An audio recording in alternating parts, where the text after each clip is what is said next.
Bhagavate Vasudevaya. Om Namo Bhagavate Vasudevaya.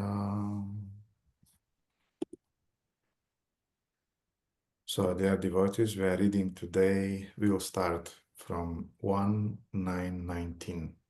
Так, дорогие преданные, сегодня мы начнем с 1.9.19. As you know, we are reading the passing away of Bhīṣmadeva in the presence of Lord Krishna. Как вы знаете, мы читаем главу ухода Бhīṣmadevы в присутствии Господа Кришны. And I'll read a few verses and one purport. И я прочитаю несколько стихов и один комментарий. Asyanubhavam Bhagavan Veda Guhyatamam Shiva Devarshir Narada Sakshad Bhagavan Kapilo Nripa. O King, Lord Shiva Narada, the sage amongst the demigods, and Kapila, the incarnation of Godhead, all know very confidentially about his glories through direct contact.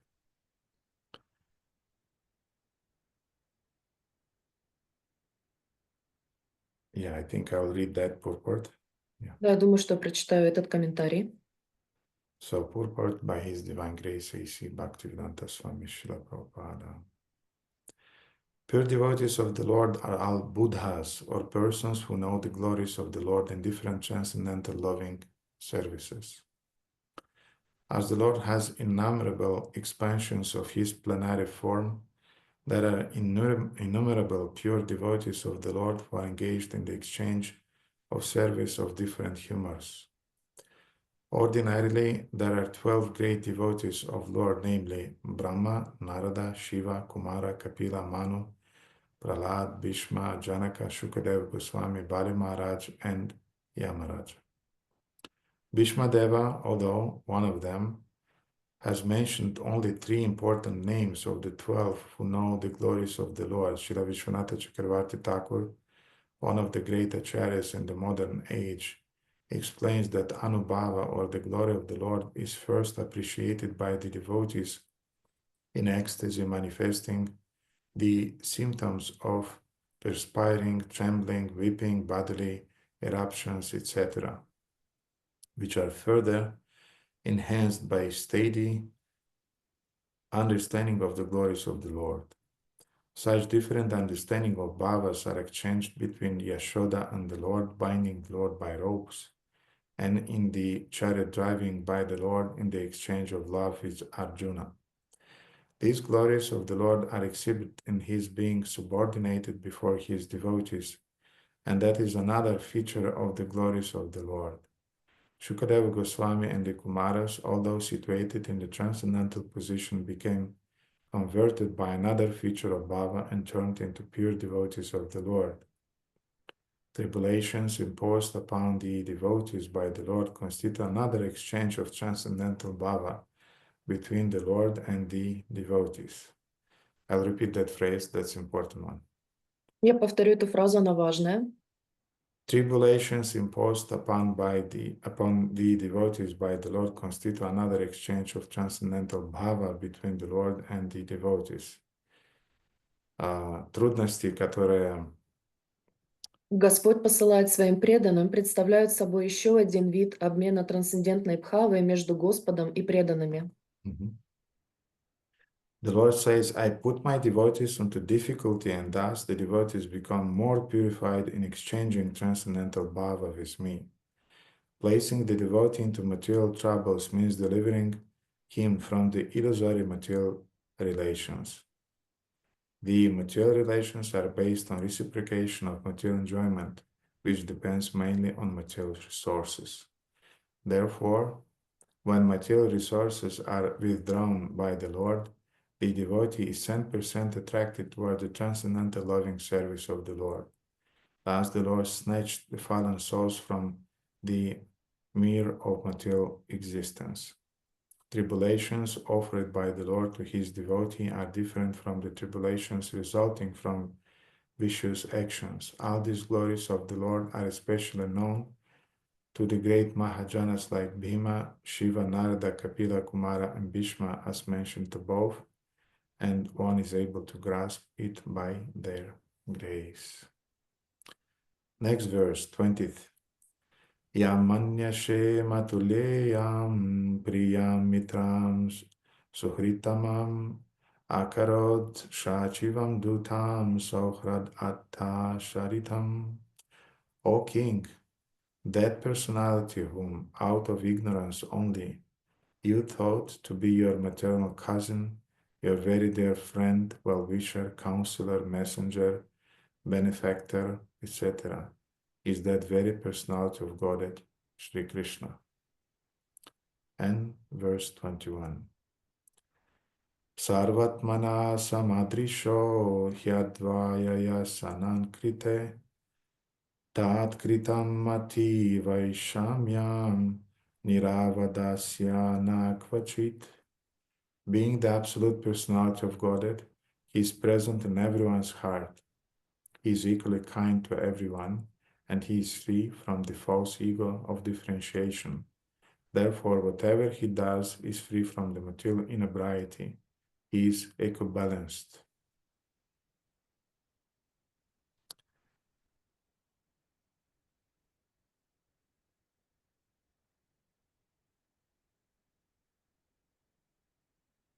Olma Gyanati Mirandasya Gyananjana Shalakaya Chakshuram Militamina Tasmai Shri Gurave Namaha Shri Chaitanya Manobishtam Stapitamina Bhutale Sangrupa Kadamayam Dadati Swapadantikam Vanchakalpatarabhischa Kripa Sindhubhaiva Cha Patitanam Pavanibha Vaishnavibho Namo Namaha Jaya Shri Krishna Chaitanya Prabhu Nityananda Shri Advaita Gadadhara Srivasari Gaura Bhakta Vrinda Hare Krishna, Krishna Krishna, Hare Hare, Hare Rama, Rama Rama, Hare Hare. Gurave Gaura Chandraya Radhikaya Tadalaya Krishna Bhaktaya Tad Bhaktaya Namo Namah.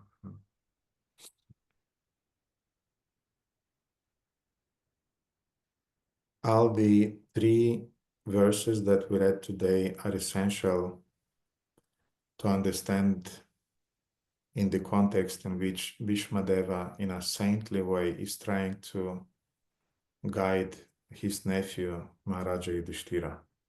Те стихи, которые мы с вами прочитали, они являются релевантными для того, чтобы понять контекст, в котором Бhīṣmadeva священным образом пытается наставить своего внука Юдхиштиру. And as you remember in the previous verses, Bhīṣmadev, he started to preach in order to console Yudhishthira, who was very, very depressed after the war on Kurukshetra. And he tried to console him by starting in a soft way. И, как вы помните, в начале Бhīṣmadeva пытался утешить Юдхиштиру, который был в депрессии после войны на Курукшетре, очень мягким образом. Yudhishthira's problem was, it's actually the problem of all the pious souls. When something wrong is happening, a pious soul immediately thinks that that's because of him. И проблема Юдхиштира была такая, которая есть у всех благочестивых душ, что когда что-то происходит не так во внешнем мире, они думают, что это происходит из-за них. When a Dushkritina is perceiving a difficult situation, an impious soul, Dushkritina means impious soul, he is immediately blaming somebody. Когда Душкритина, благочестивая душа, сталкивается с тем, что происходит во внешнем мире, Когда Душкритина, неблагочестивая душа, сталкивается с тем, что происходит во внешнем мире, она винит всех вокруг. And even when such an impious person himself is the cause of troubles and pain, he still is blaming others. И даже если эта неблагочестивая душа, эта личность является причиной всех бед, которые происходят, она все равно будет винить окружающих.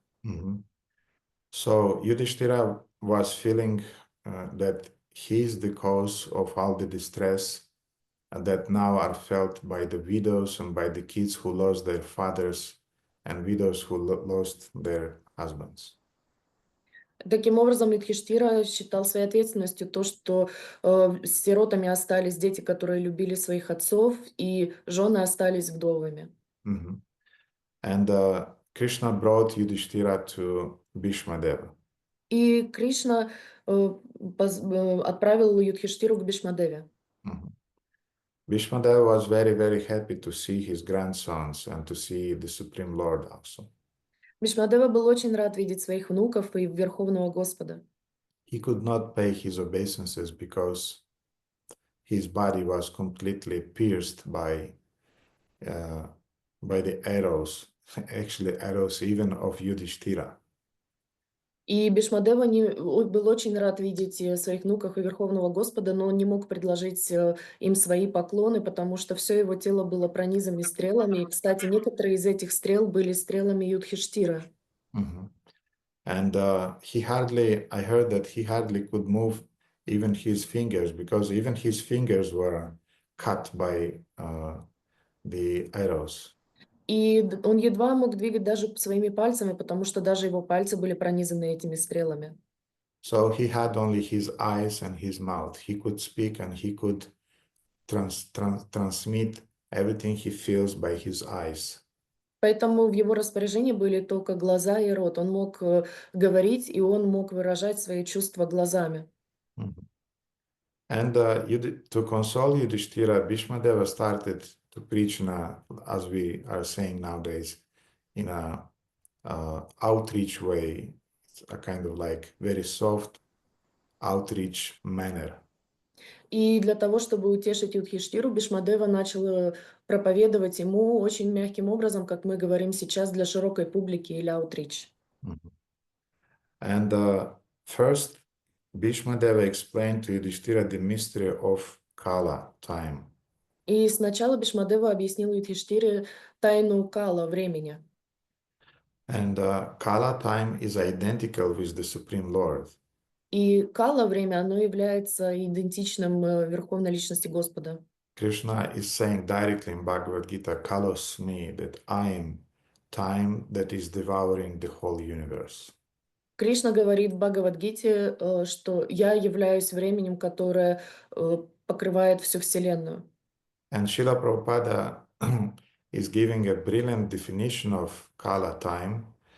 He's saying that Kala has an influence.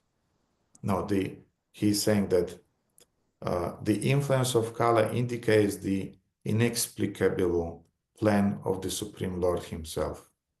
И Шрила Прабхупада дает гениальное объяснение Кала времени. Он говорит, что проявление Кала времени является выражением планов самого Господа. So when time is manifesting, you never know what will happen. Итак, когда время проявляется, вы никогда не знаете, что произойдет.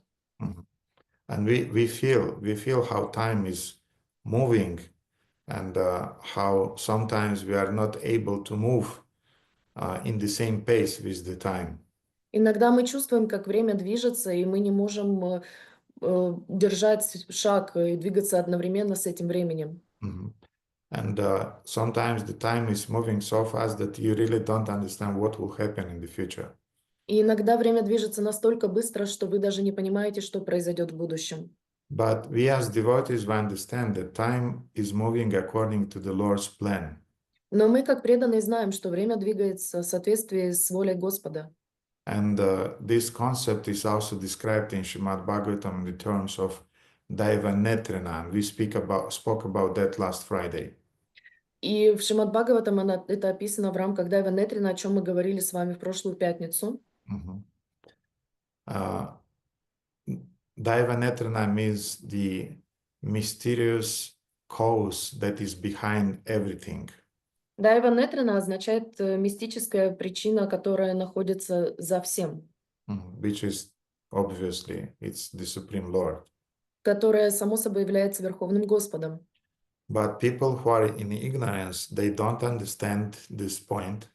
Но люди, которые находятся в невежестве, они не понимают этот момент. Then being affected by the duality of the material world. Они подвержены дуальности материального мира. And then they fall into different extremes.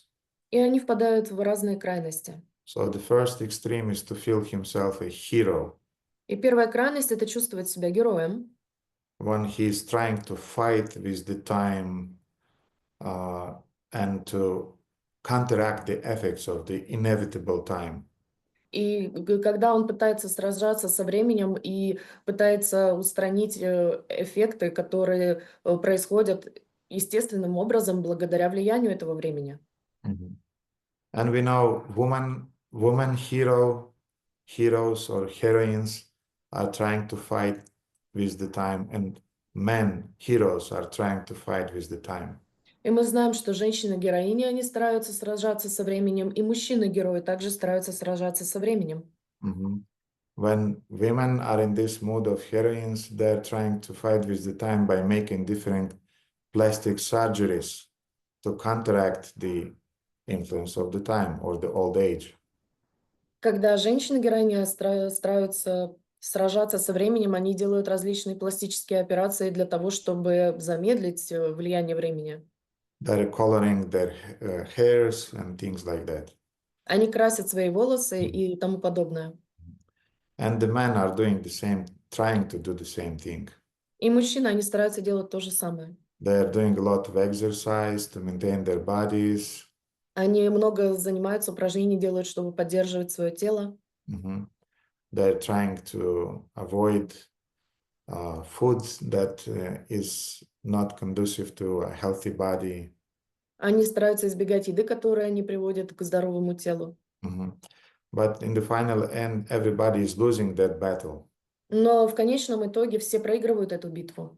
Now, as Bhagavatam is describing that after each battle, you have those, what are they? Those marks, after being cut by different weapons.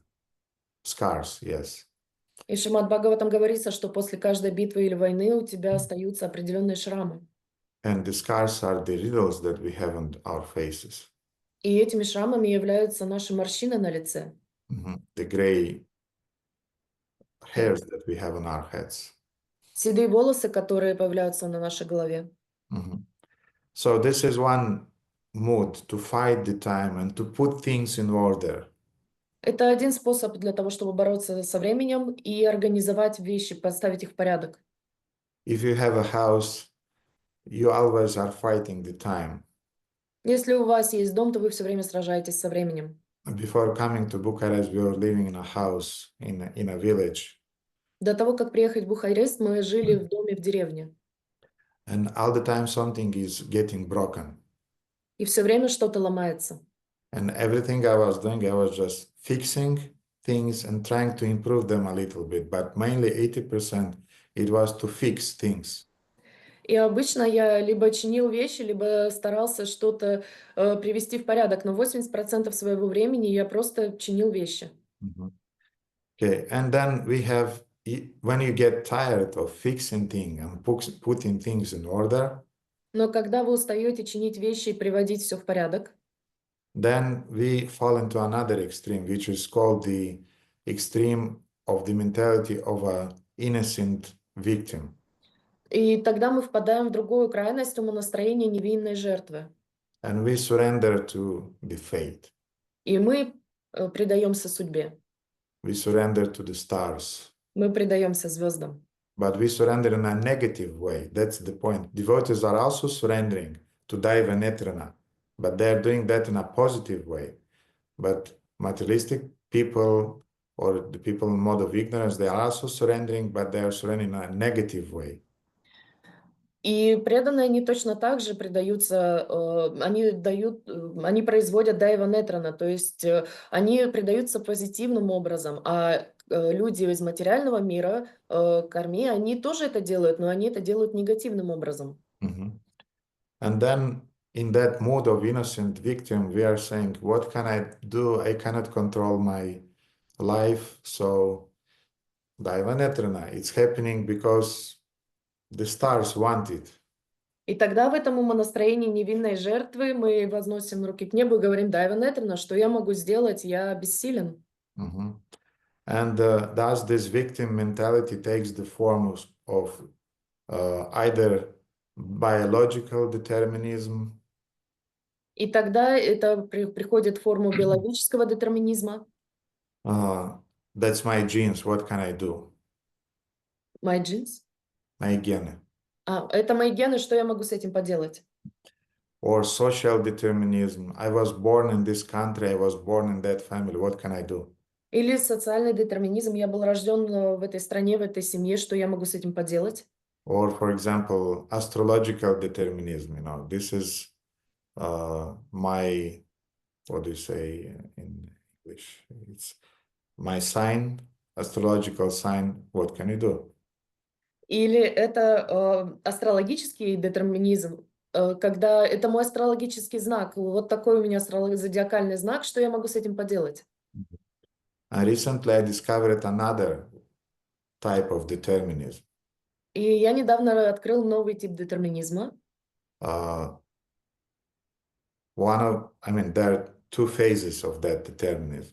Есть две фазы этого детерминизма. Gurudev doesn't have time for me. У Гурудева нет времени для меня. And the second one is Gurudev will never excuse me. И второй, Гурудев никогда меня не простит. Therefore, what can I do? Поэтому что я могу с этим сделать? But our mind is very, very tricky. Наш ум, он очень Хитрый. Мгм.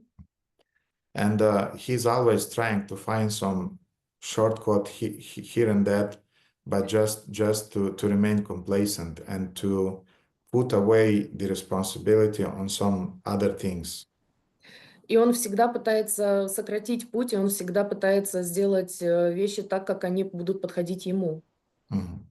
So these are again a few words about the concept of Kala that Bhīṣmadeva was explaining to Yudhishthira. Итак, это некоторое определение кала, которое Бhīṣmadeva давал Юдхиштире. We should not fall the victim of either being a hero or being a person who is affected by the chronic victim mentality. И мы не должны впадать в крайности и быть героем или быть в умонастроении жертвы, которая ничего не может поделать. Yes, Kala is very mysterious. It's Krishna's plan. Да, кала, она очень мистическая, это план Кришны. Yes, we do mistakes sometimes. Да, мы иногда совершаем ошибки. And we take the responsibility. И мы берем на себя ответственность.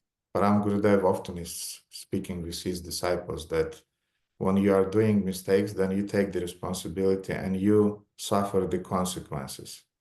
Парам Гурудев часто говорит своим ученикам, когда вы совершаете ошибки, вы принимаете на себя ответственность, и вы страдаете от последствий своих действий. But then you draw lessons from your past experiences and you don't repeat it again. А потом вы извлекаете уроки из своих прошлых поступков и больше их не повторяете. Because you have a motivation to achieve Krishna in this life. Потому что у вас есть мотивация постичь Кришну в этой жизни. You learn what is working and what doesn't work. Вы понимаете, что работает, а что не работает. You have a mentality of a disciple. У вас менталитет ученика. This means Shishya Vritti. Это означает шишьяврити. So when you should change the hero mentality and victim mentality with this disciple mentality. Вы должны заменить менталитет умонастроения героя и умонастроения невинной жертвы умонастроением ученика. Okay, now, Bhīṣmadeva then pointed out that beside the fact that no one is sure about the exact plan of the Lord, Итак, после того, как Бhīṣmadeva объяснил, что никто не может познать конечный план Верховного Господа, no one is sure actually about the position of the Lord. и никто даже не может понять положение Господа Верховного. And as we read in 1:9:20, И как мы прочитали в 1:9:20, O king, that personality whom out of ignorance only you thought to be your maternal cousin, your very dear friend, well-wisher, counselor, messenger, benefactor, is that very personality of Godhead Shri Krishna. «О царь, тот, кого ты по невежеству считаешь своим двоюродным братом по матери, близким другом, доброжелателем, советником, поскланником, благодетелем и прочее, и есть эта самая личность Бога Шри Кришна». So Krishna was looking human, but he was completely transcendental and divine. Итак, Кришна выглядел обычным человеком, но на самом деле он был трансцендентным и божественным. And let's now have a very, very fast biographical description of the whole of Krishna's life. И давайте сейчас сделаем краткое биографическое описание всей жизни Кришны. It's really short, Это по-настоящему короткое описание. because if we would go into details, it will take not 7 days, it will take 70 days. Потому что если мы углубимся в детали, то это займет не 7 дней, а 70. So first, Krishna is appearing in Mathura to Vasudeva and Devaki. Итак, Кришна появляется в Мадхуре у Васудевы и Деваки. Then he is transported to Gokula, which is within 15 minutes of his birth. И через 15 минут после своего рождения он отправляется в Гокулу. Then in Gokula he is killing Putana, Shakatasura and Trinavarta demons. И в Гокуле он убивает Путана, Shakatasura и демона Trinavarta. All of them were sent by Kamsa, systematically sent by Kamsa. всех их систематически послал Камса. Then he is liberating Nalakuvera and Manigriva. Потом он освобождает Налакуверу в Манигриве. Then he is performing the Brahma Vimohana Lila. Потом он производит Брахма Вимохана Лила. Is the Lila when Lord Brahma is stealing the cowherd boys and calves, and Krishna is manifesting all of those forms from his body. Это лила, когда Брахма похищает мальчиков и коров, и тогда Кришна проявляется во всех их телах. Then Krishna is killing the Dinakasura demon and Kaliya demon. Потом Кришна убивает демона Калия и демона Dhenukasura. Денукасу. Then he's stealing the gopis' dress. Потом он похищает платье Гопи. Then he's stopping the Indra Yagya nearby Govardhan. Потом он останавливает Индраягью рядом с Гавардханом. Then Krishna is going to next phase of his life. Потом Кришна приходит в следующую фазу своей жизни. When Akrura is escorting Krishna and Balaram to Mathura, back to Mathura. Когда Кришну и Балараму сопровождает обратно в Мадхуру. Akrura. Then the first thing Krishna is doing in Mathura, he's killing the elephant Kuvalayapida. И первое, что делает Кришна, он убивает слона Кувала. Krishna Kanta will have a Demonology. Quest today, to remember and to say all of those names. Okay, then Krishna is killing Chanura, Mushtika, and Kamsa. Затем он убивает Чануру, Муштику и Камсу. A lot of killing, yes? Очень много убийств, да? How he can be God? All the things that he's doing, he's just killing people. Он как Бог, он единственное, чем занимается, он просто убивает людей. Okay, then Krishna is going, perhaps he had to be reformed, therefore he is sent to Gurukula to study under the Sandipani Muni. И потом он отправляется в Гурукулу, чтобы учиться под руководством Сандипани Муни. Sandipani Muni understands who is his disciple, therefore when his son died, he requested Krishna, please bring him back. Сандипани Муни знает, кто такой Кришна, и поэтому, когда его сын умирает, он просит его, чтобы тот его воскресил. Then Krishna is blessing Kubja.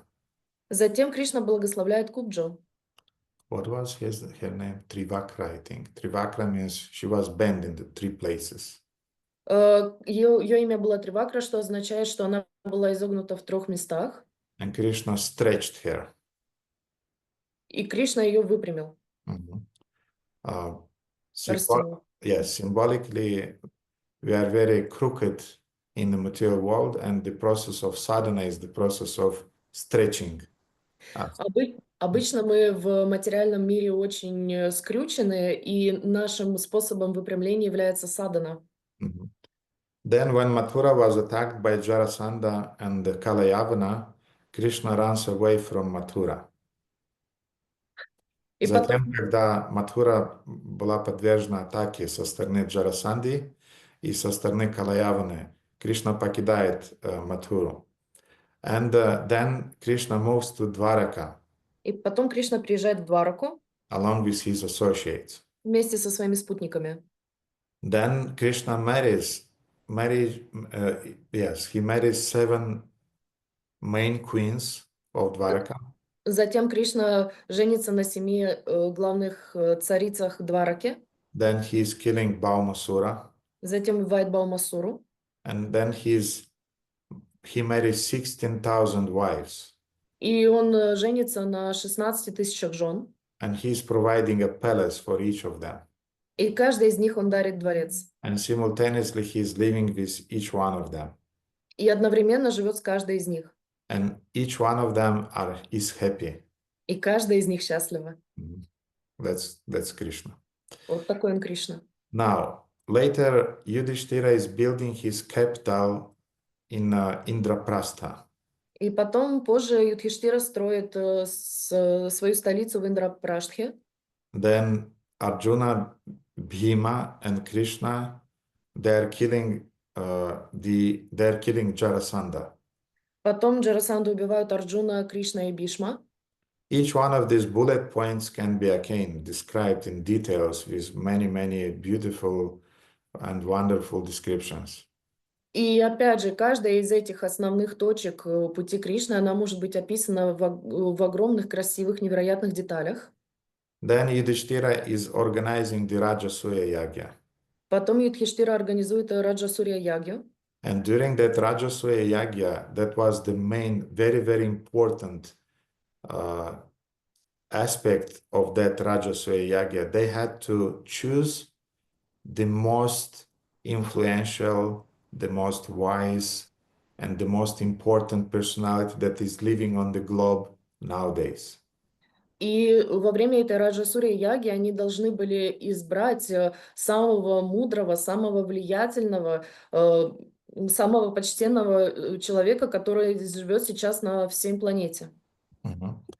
And Yudhishthira is choosing Krishna. И Юдхиштира выбирает Кришну. A lot of people were surprised. Многие были удивлены. That one who is killing people. Тот, который людей убивает. That one who was stealing the dresses from girls on the banks of Yamuna when he was younger. Тот, который крал одежды гопи на берегах Ямуны, когда он был молодым. And that one whose birth is not quite clear. Is he a king? Is he a Vaishya? Who is he? И тот, чье рождение полностью неизвестно, то ли он Вашья, то ли он царь, кто он на самом деле. And that were exactly the arguments of Shishupala demon. И это именно были те аргументы, которые приводил демон Шишупала. Exactly there during the Rajasuya Yagya. Во время Раджасурья Яги. When Krishna was chosen to be the presiding person who is guiding the whole ceremony. Когда Кришна был избран человеком, который бы руководил всей церемонией. And as we know, Krishna is killing right there. He's killing Shishupala with his Sudarshana chakra. И как мы знаем, Кришна прямо там на месте убивает своей Сударшана чакрой Шишупала демона. Then Yudhishthira is gambling and he is losing all of his brothers, his wife, and his kingdom. И потом Юдхиштира играет в кости и теряет всех своих братьев, свое царство, свою жену. Then Yudhishthira and his brothers, Pandavas, and his wife, they are exiled into the forest. Потом Юдхиштира со своими братьями и женой изгнаны в лес. They lived there for 12 years, as we know. А мы, как знаем, они жили там 12 лет. Then the 13th year they were hiding.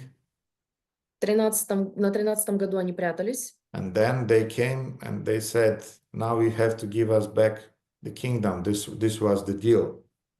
А потом они вернулись и сказали: сейчас ты должен вернуть нам царство, таков был уговор. Of course, Duryodhana is saying, I'm not giving you anything. И, конечно же, Дурьёдана сказал: я ничего вам не отдам. So now the war is about to start. Сейчас как раз момент, где начинается война. And then Krishna is uh, sent to Duryodhana and to Dhritarashtra as a peacemaker. И тогда Кришну посылают Дурьёдхане к Дритараште в качестве миротворца. And they don't accept his proposals. И они не принимают его предложения. Actually, they offend Krishna. На самом деле, они еще его и оскорбляют. They wanted to kill him. Они хотели убить его. They made a special throne designed in a way that when Krishna sat on it, then the throne just fell out into the ground, and that was the plan, to kill him. И они сделали специальный трон, когда, если бы Кришна на него сел, он должен был упасть на землю, и тогда бы он умер. Таков был их план убийства. And before sitting on the throne, Krishna looked around and he smiled because he knew what's happening. И когда Кришна пришел для того, чтобы сесть на трон, он оглянулся вокруг и улыбнулся, потому что он знал, что должно произойти. And he looked into the eyes of Duryodhana. И он посмотрел Дурьёдане в глаза. But he said, Но он сказал. no, he sat on the throne. Но он сел на трон. The throne fell under the ground. И трон провалился сквозь землю. And then Krishna manifested his universal form. И тогда Кришна проявился во вселенской форме. When Duryodhana saw that form, he said, Krishna is a kind of yogi mystic. Anyway, I'll deal with him. И когда Дурьёдхана увидел его, он подумал, что тот является каким-то мистиком-йогом, я с ним смогу справиться. And Dhritarashtra also, even in spite of being blind, he still saw that form. И Дритарашта, несмотря на то, что он был слепым, он все-таки увидел эту форму. And he said, Krishna, I know who you are, but what can I do? I'm just a victim of Daivanetrana. И он сказал: Кришна, я знаю, кем ты являешься, но что я могу поделать, Дайва Нетрана? You are behind everything, so you wanted me to be blind. You wanted that Pandavas will lose this gambling. You are to be blamed. Ты хотел, чтобы я родился слепым, ты хотел, чтобы Юдхиштира проиграл в кости. Ты стоишь за всем этим. Что я могу сделать?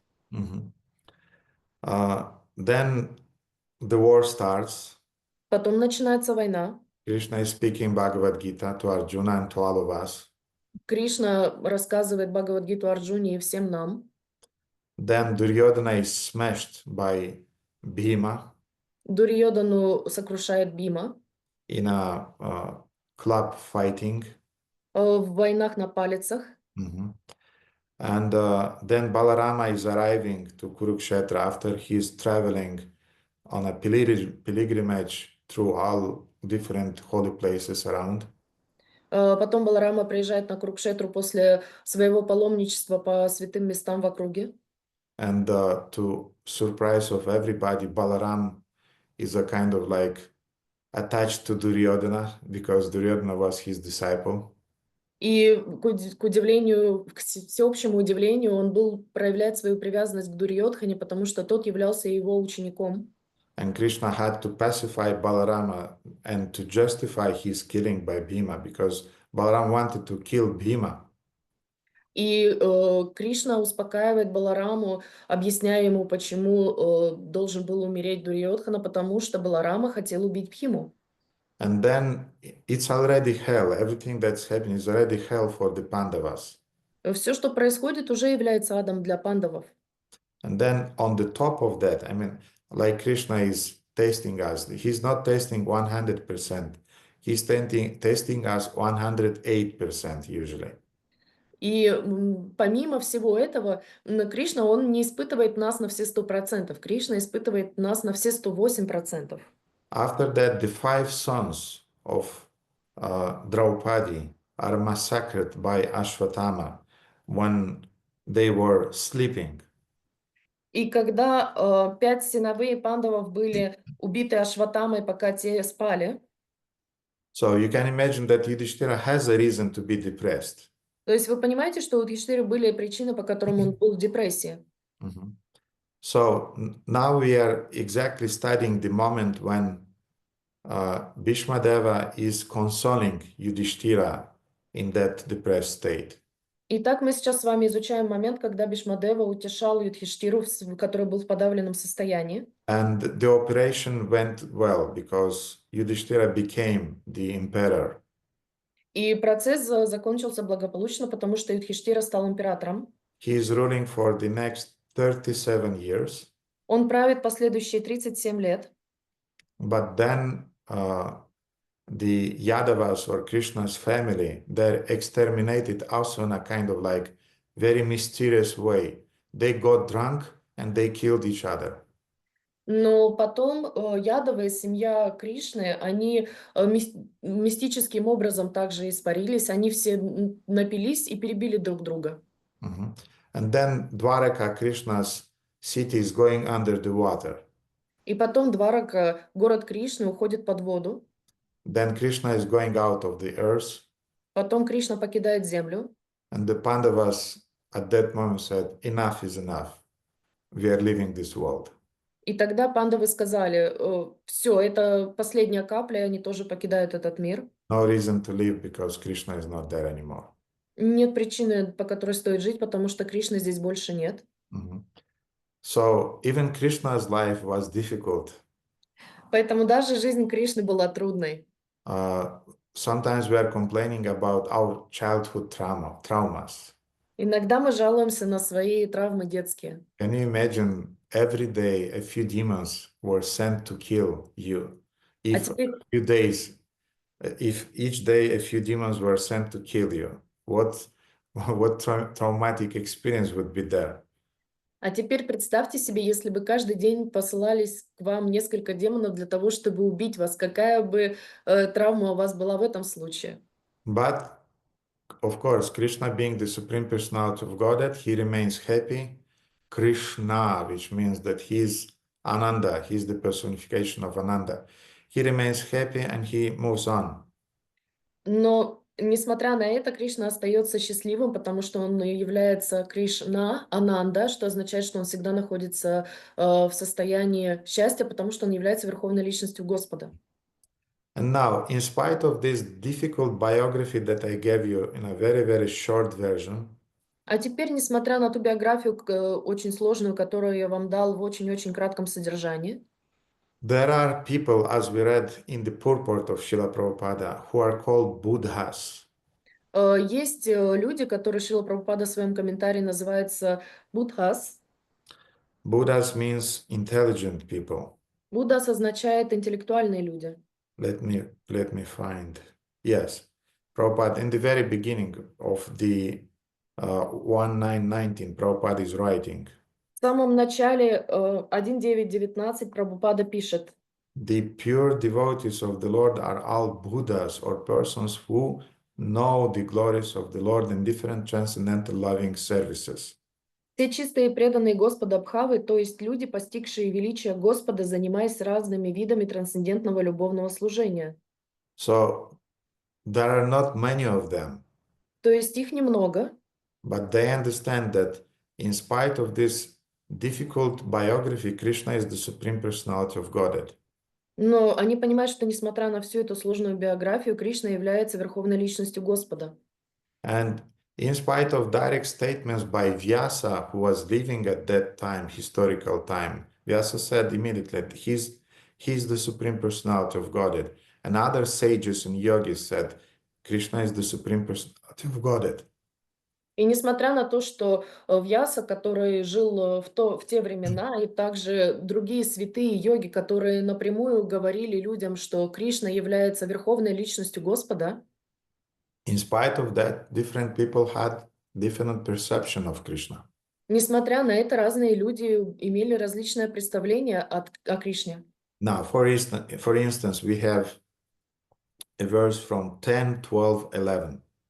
И, например, у нас есть стих 10, 12, 11. This is not the BBT translation. This is the translation of some of the previous acharyas of that verse. Это не перевод BBT, это перевод одного из предыдущих ачарьев. Sages experienced Krishna as absolute spiritual bliss. Преданные воспринимают Кришну как настоящее духовное блаженство. Those devoted to his service saw Krishna as the highest deity. Те преданные воспринимают Кришну как Всевышнее божество.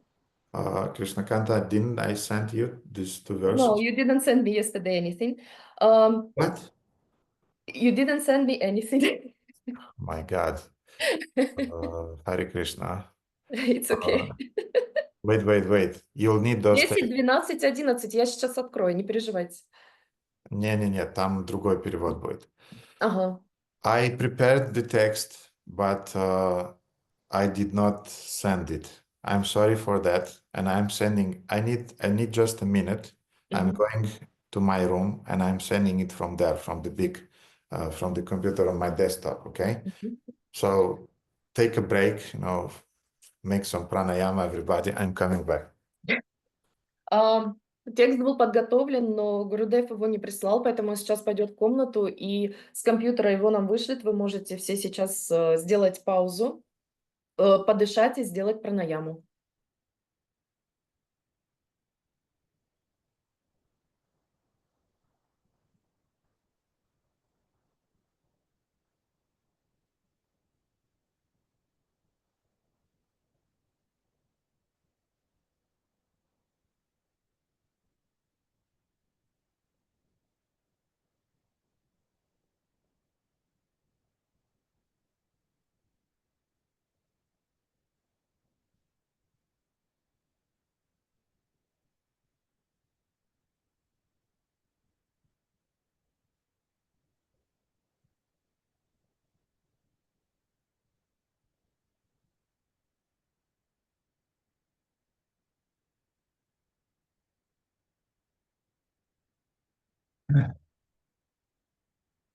Okay, I send you to WhatsApp.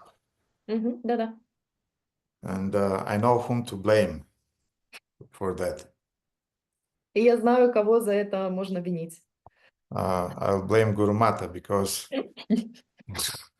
Я буду винить Гурумату, потому что she was absent for 3 days. она отсутствовала на протяжении 3 дней. And I was starving. Я голодал. And I was fed by Karunarasa and Baladeva. Меня кормили Карунараса с Баладевой.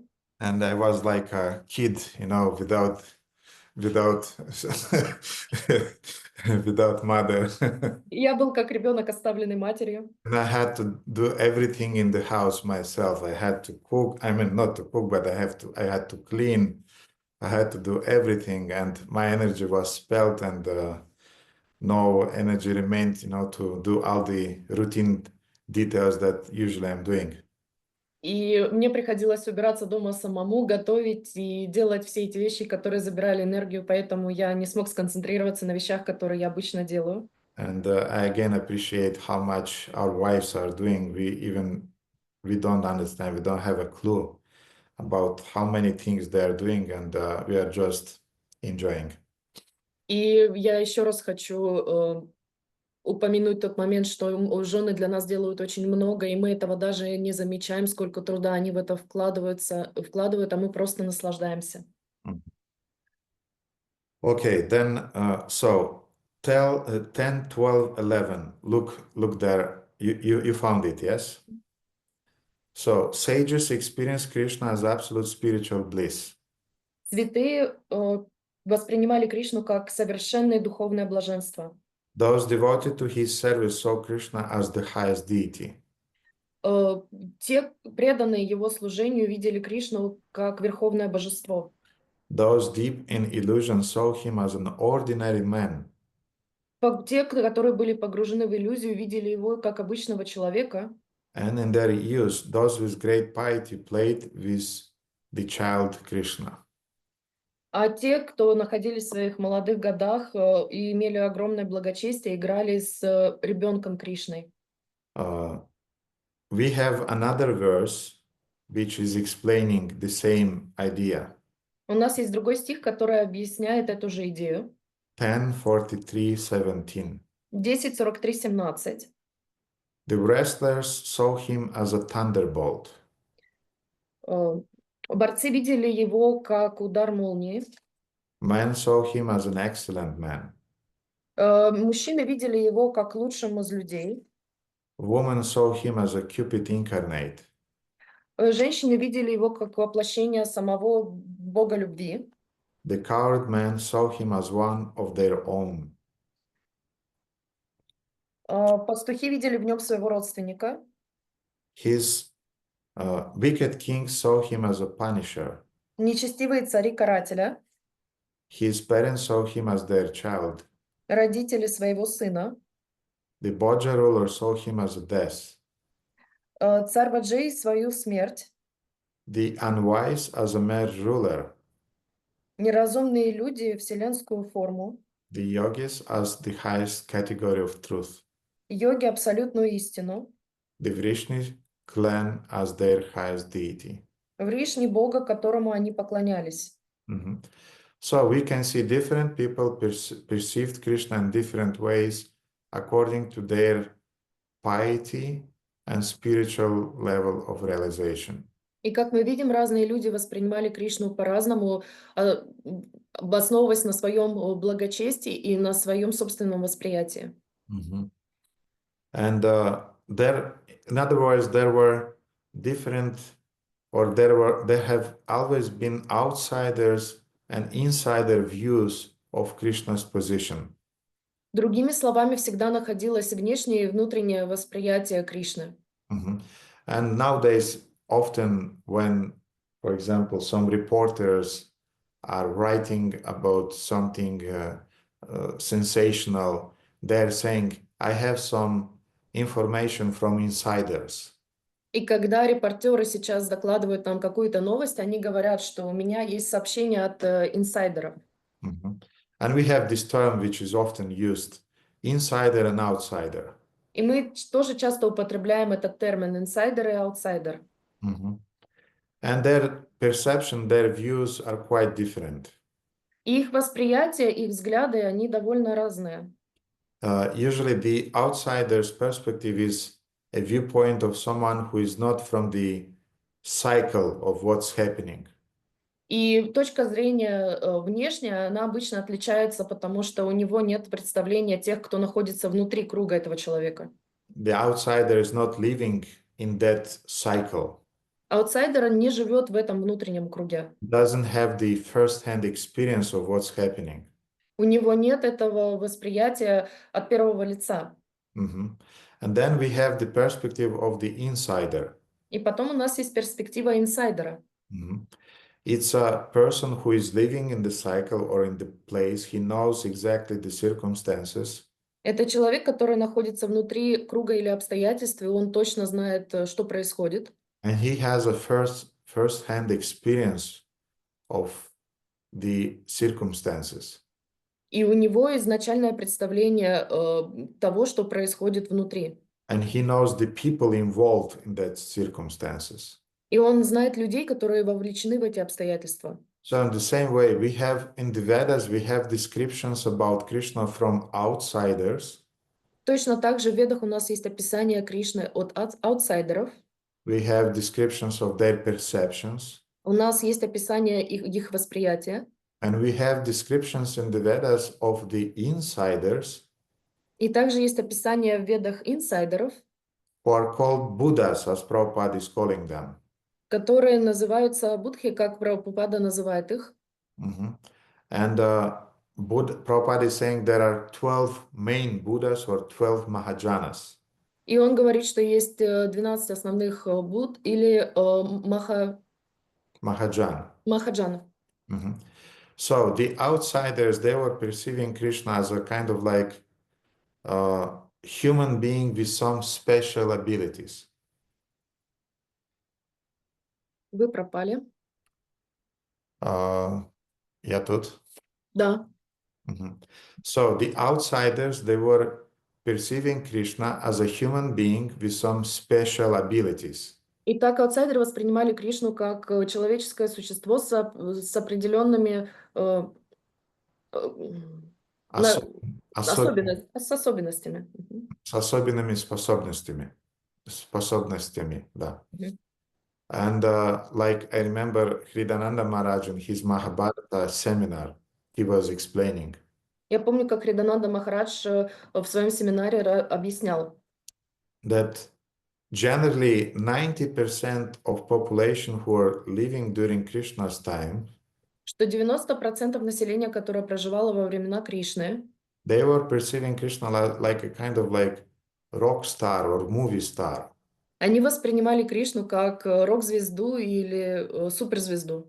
I mean, definitely he's special, but he's not God. I mean, he's just, yes, of course, very, very special, very beautiful, very intelligent, even tricky, but not God. И они воспринимали его как очень особенного человека. Да, он был очень красивым, да, он был очень умным, он даже был очень хитрым, но это не делало его Богом. And he was very, very disturbing for the impious people and especially for demoniac people. И он был очень неприятен нечестивым людям, особенно демоническим людям. Why? Because he was speaking about dharma. Почему? Потому что он говорил о дхарме. But when it was needed, Krishna knew how to avoid all the dharmic limitations. Почему? Потому что он говорил о дхарме, но он знал, что когда он хочет избежать, он знал, как именно нужно обойти определенные дхармические ограничения. He was like the best lawyer who knew how to avoid the legislations. Он был как самый лучший адвокат, который знает, как избежать закон. So mainly the outsider's perception of Krishna was that he's a special being, but just a special. Итак, мнение аутсайдеров было о Кришне таким, что он просто очень необыкновенный человек, но не более того. And only 10% of population, and this was the population of the sages, they understood the divinity of Krishna. И только 10% населения, которые составляли собой святые люди, они поняли, кем является Кришна. And those were insiders. Это были инсайдеры. So they perceived him as an unique spiritual being, the Supreme Personality of Godhead. Они воспринимали его как уникальное верховное божество, верховную личность Бога. Ishvara, the source of creation. Изначальный источник создания. And the cause of dharma. Причина дхармы. And the person who can be realized by following Bhagavad Dharma or divine dharma. И личность, которую можно познать, следуя Бхагават-дхарме.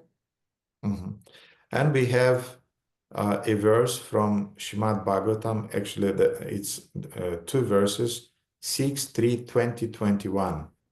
И у нас есть стихи Шримад Бхагаватам, 2 стиха, 6, 3, 20, 21.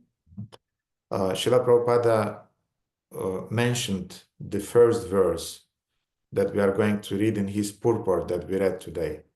Шрила Прабхупада говорил в своем комментарии, который мы сегодня прочитали, один из этих стихов упоминал его. So the verses are saying, Swayambhur Narada Shambhu, Kumara Kapilo Manu, Pralada Janaka Bhīṣma, Balir Vaisakir Vayam. Lord Brahma, Bhagavan Narada, Lord Shiva, the four Kumaras, Lord Kapila, the son of Devahuti, Swayambhuva Manu, Pralada Maharaj, Janaka Maharaj, grandfather Bhīṣma, Bali Maharaj, Shukadeva Goswami, and I myself know the real religious principles. Истинный закон религии знают Господь Брахма, Бхагаван Нарада, Господь Шива, 4 кумаров, Господь Капила, сын Девахути, Сваямбхува Ману, Махараджа Прахлада, Махараджа Джанака, Патриарх Бhīṣma, Махараджа Бали, Шукадева Госвами и я. And then Yamaraja is saying, my dear servants, this transcendental religious principle, which is known as Bhagavad Dharma or surrender unto the Supreme Lord and love for Him, is uncontaminated by the material modes of nature. It is very confidential and difficult for ordinary human beings to understand.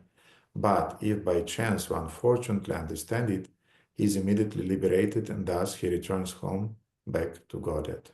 И потом Ямраджа говорит: «О слуги мои, этот священный закон Бхагаватадхарма побуждает предаться Всевышнему и любить его.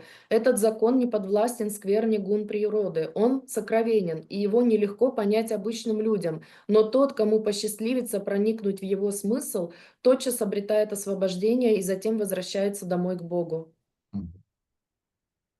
So what I want to say by these descriptions and by referring to these two verses? И что я хочу сказать, когда я обращаюсь к этим двум стихам и их описанию? Even in the material world, when you want to understand, for example, soon we'll have some elections here in Romania. Например, здесь, в Румынии, у нас скоро будут выборы Presidential elections. Президента. All the main four candidates there. Все 4 главных кандидата, они просто Horrible people. ужасные люди. And then you have two choices. You need some information before giving your vote. You need some information.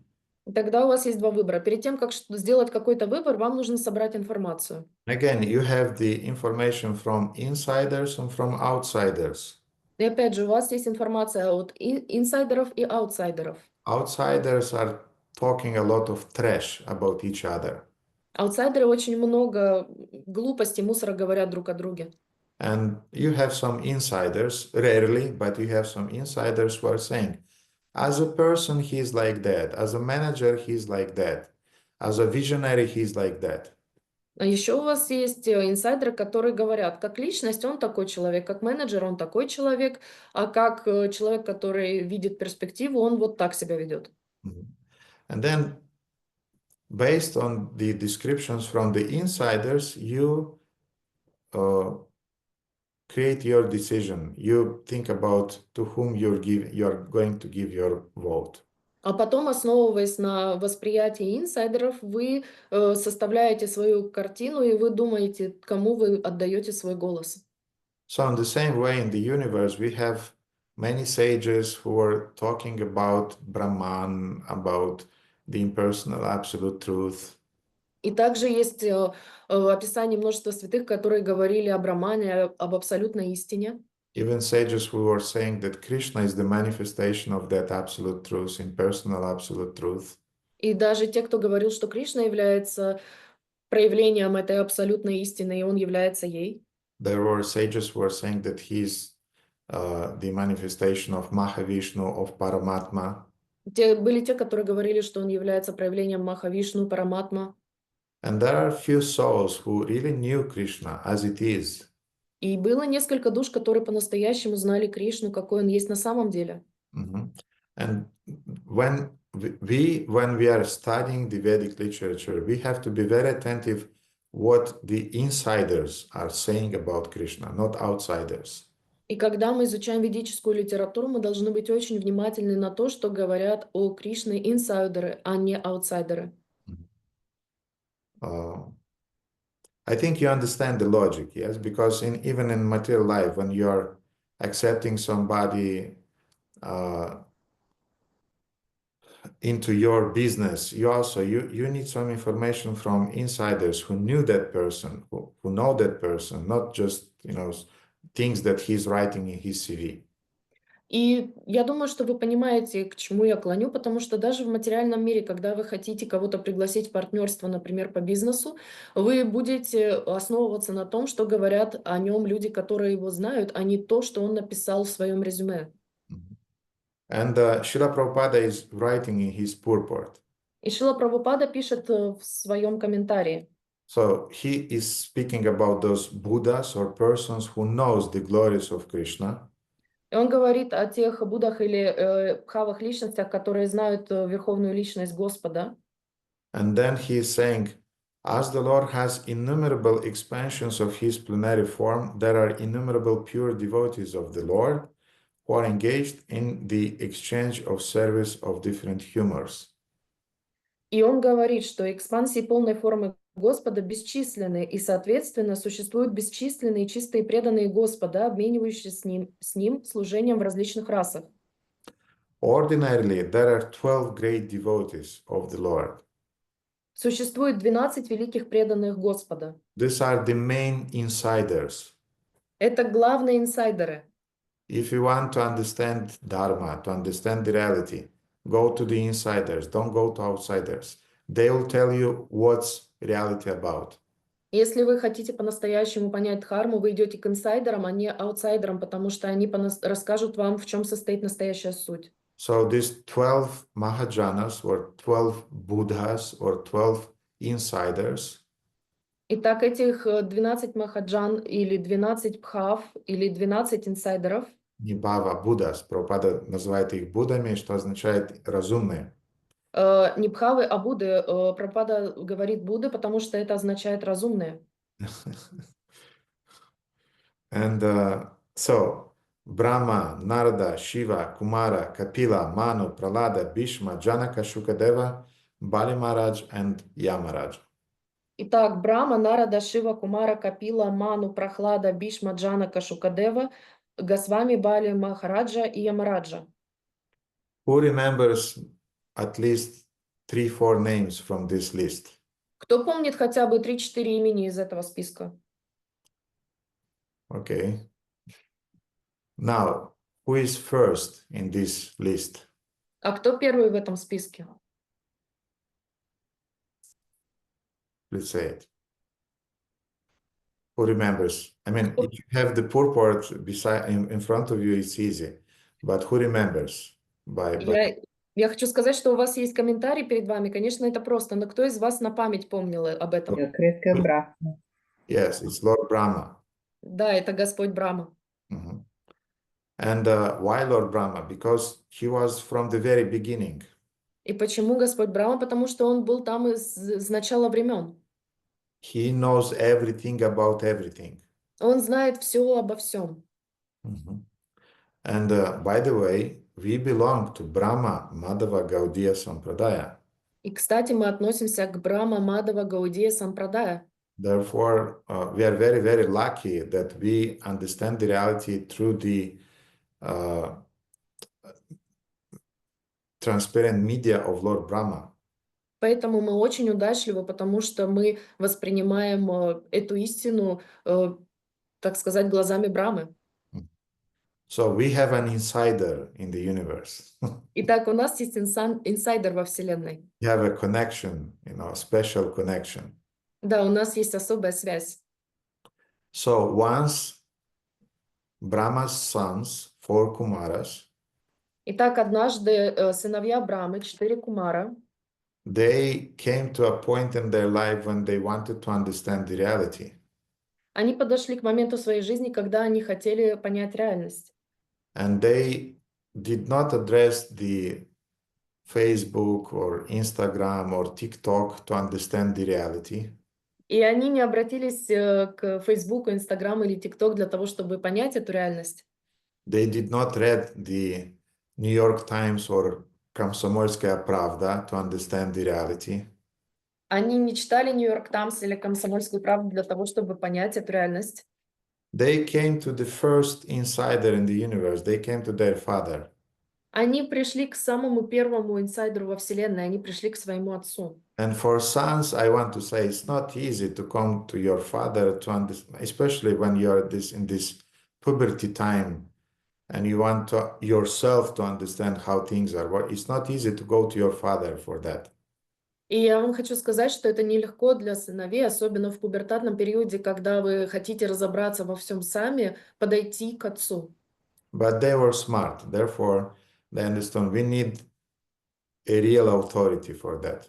Но они были умными, и поэтому они поняли, что им нужен настоящий авторитет для этого. And this dialogue between 4 Kumaras and Lord Brahma is described in Gopal Tapani Upanishad. И этот диалог между 4 кумарами и Брамой описан в Гопал Тапани Упанишад.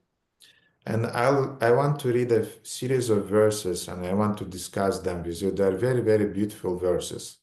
И я вам хочу прочитать несколько стихов и потом их с вами обсудить. Они очень-очень красивые. Because they're confirming the same truth that Bhīṣmadeva was explaining to Yudhishthira. Потому что они подтверждают ту же истину, которую Бhīṣmadeva поведал Юдхиштире. One of the common things amongst insiders is that they are not contradicting each other. Одна очень явная вещь, которая соответствует инсайдерам, они друг другу не противоречат. But all those fake news sources, usually they are very contradictory. А все эти фейковые новости из разных источников, они обычно противоречат друг другу. Even the science is very contradictory because today the scientists are saying one thing, in 5 years they're saying completely opposite thing. И даже наука в настоящее время, она сама себе противоречит, потому что происходит какое-то открытие, а потом через 5 лет совершенно другое открытие происходит. But the sages described in Vedas, they're saying the same thing thousands and thousands and thousands of years. The same thing. Krishna is the Supreme Personality of Godhead. Bas. Но святые люди, они на протяжении тысячи лет говорят одно и то же, что Кришна является верховной личностью Бога, точка. So, the 4 Kumaras asked Lord Brahma. Итак, 4 кумара спросили Господа Браму. Who is the Supreme Personality of Godhead? Кто является верховной личностью Господа? Whom does death fear? Кого боится сама смерть? By knowing whom does everything else becomes known? Познанием кого все остальное становится ясным? Who created this world? Кто создал этот мир? Isn't it that we came to Krishna consciousness to receive answers to those very questions? Разве не для того мы с вами пришли в сознание Кришны, чтобы получить ответы на те же самые вопросы? Exactly for this reason, we accepted the guidance of the spiritual master to receive answers to these very questions. Именно поэтому мы приняли прибежище у духовного учителя для того, чтобы получить ответы на эти самые вопросы. And Vishwanatha Chakravarti Thakura is explaining his purport. И Вишнавати Чакраварти Такур объясняет в своем комментарии, That by answering the questions that 4 Kumaras asked, что, отвечая на вопросы, которые задали 4 кумара, Brahma initiated his sons into the spiritual Sampradaya tradition. Брахма инициировал своих сыновей в традицию сампрадая. And what is initiation? И чем является инициация или посвящение? So, my dear disciples, Итак, мои дорогие ученики, please define me what means initiation. пожалуйста, дайте мне определение того, чем является посвящение или I инициация. want to see your hands. I see one hand. Я хочу видеть ваши руки. Я вижу одну руку. Who else? Кто еще? What is initiation? Что такое инициация? 2 hands. 2 руки. 3 hands. Okay, 3. good. Timur, I did not saw you for a long time, so I give you a chance. Please tell me, what means initiation?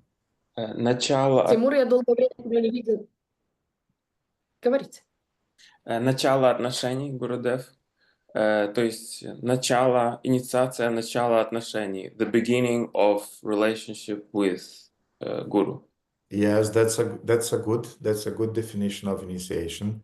Да, это хорошее определение инициации. Is the beginning, but the beginning of, yeah, you said the beginning of relationship, but the beginning of relationship based on what? Да, начало отношений, но начало отношений основано на чем?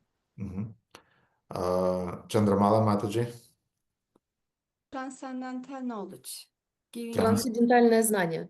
Yes.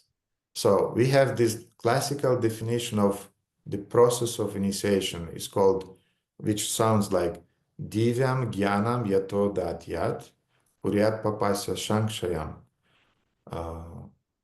Tasmat Divyam Gyanam Yato Datyat Puryat Papasya Shankshayam.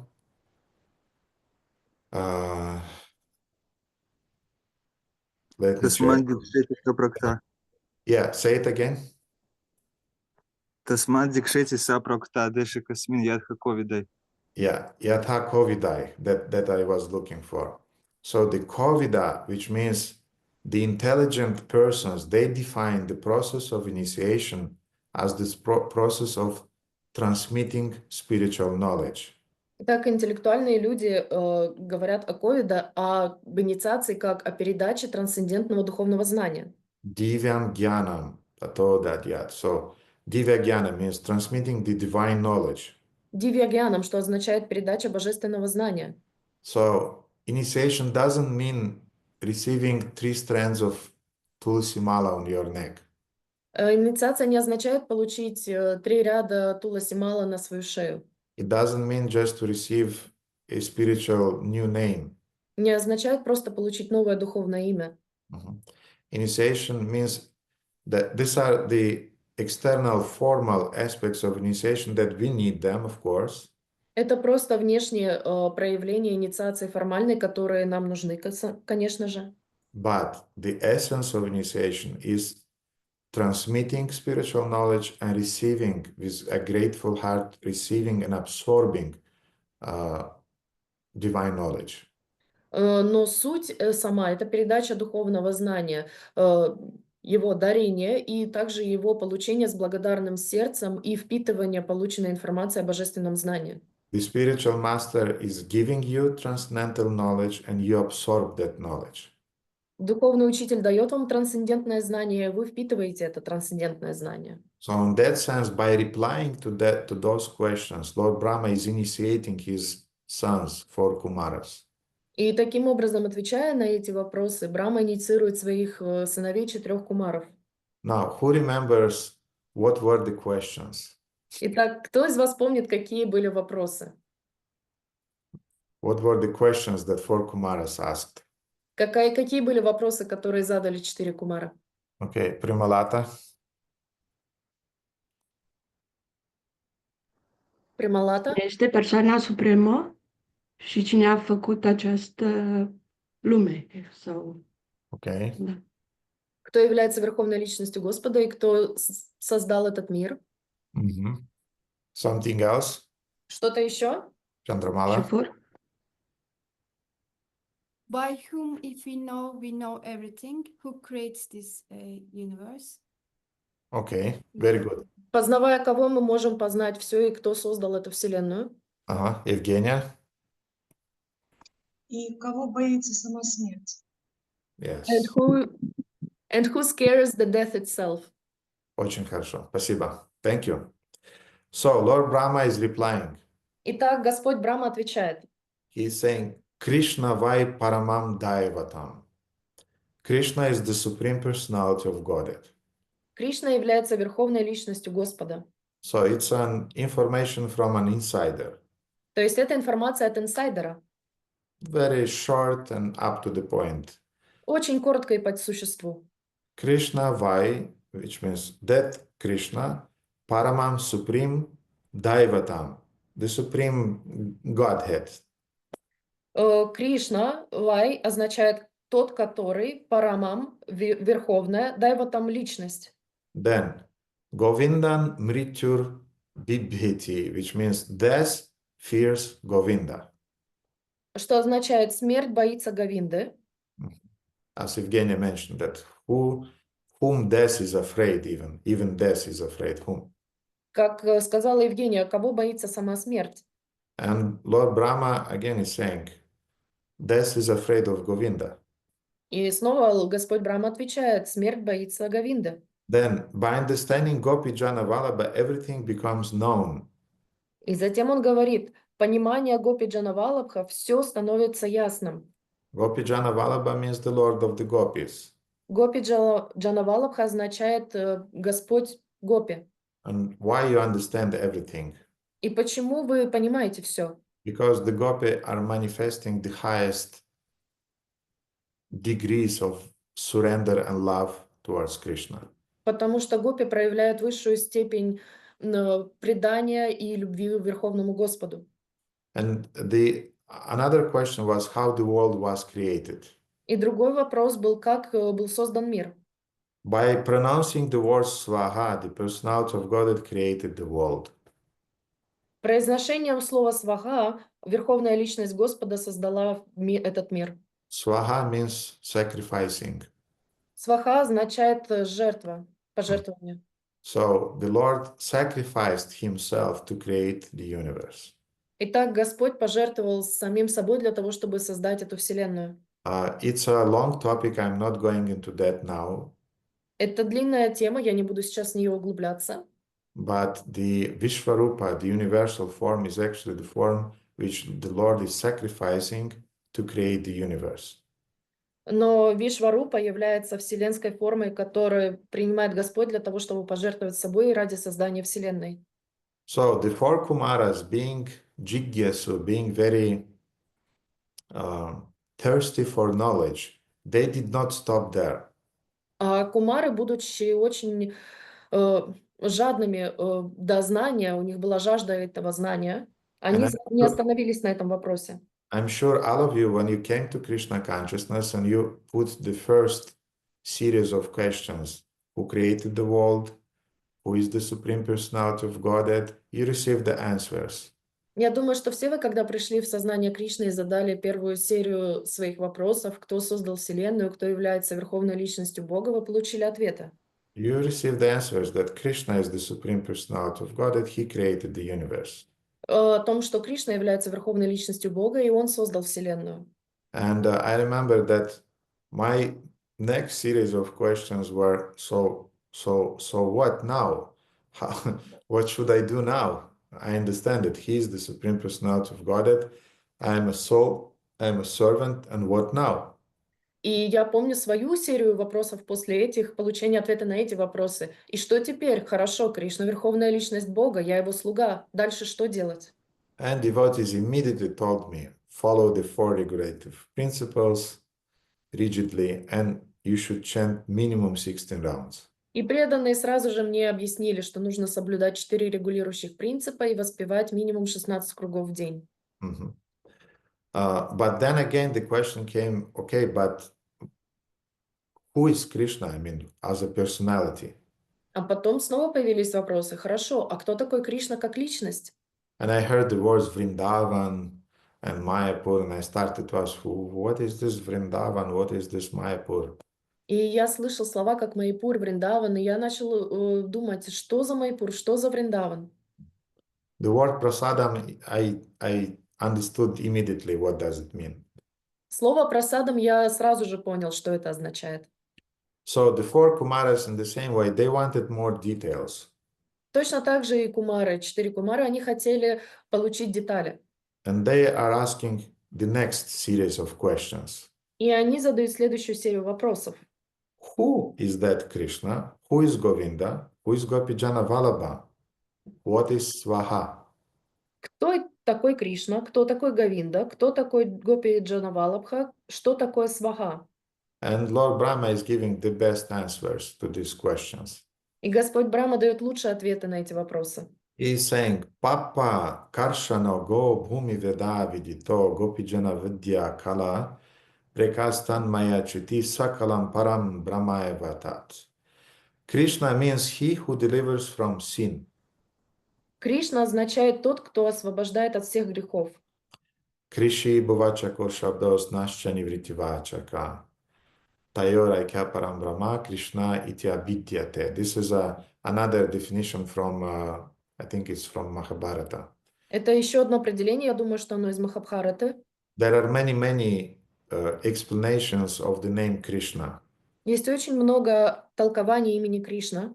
And Prabhupada generally explained the name Krishna as Krish means one who is attracting.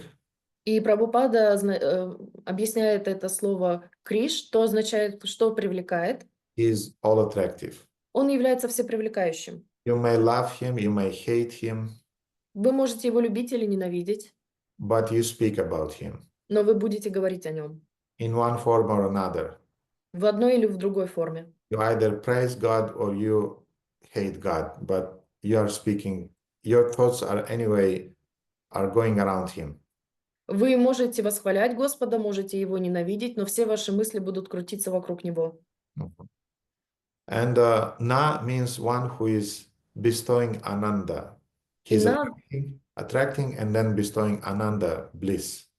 И на означает ананда, означает блаженство, то есть он всепривлекающий, и он тот, кто дает наслаждение. But Krishna also means one who is delivering you from sin. That's another translation. Но Кришна также означает тот, кто освобождает вас от грехов. Это еще один перевод. Then Brahma is explaining the meaning of the name Govinda. Who is Govinda? А потом Брахма объясняет значение имени Говинда. Кто такой Говинда? And he is saying Govinda means he who is famous on earth in the Vedas and among the Surabhi cows. И он говорит, Говинда означает тот, кто знаменит на земле, в Ведах, и тот, кто является Сурабхи среди коров, и тот... да, все. Gopi Janavalabha means he who enchants the gopis. Гопи Джанавалабха означает тот, кто восхищает гопи. And Swaha means the potency of the Supreme. И Сваха означает могущество Верховной Личности. All these names refers to the Supreme Personality of Godhead. Все эти имена относятся к Верховной Личности Господа. And then Lord Brahma concludes, he is saying, И потом Господь Брахма заключает, он говорит, Yo dhyayati rasati bhajati samrito bhavati. One who meditates on the Supreme Personality of Godhead, glorifies Him and worship Him, becomes liberated.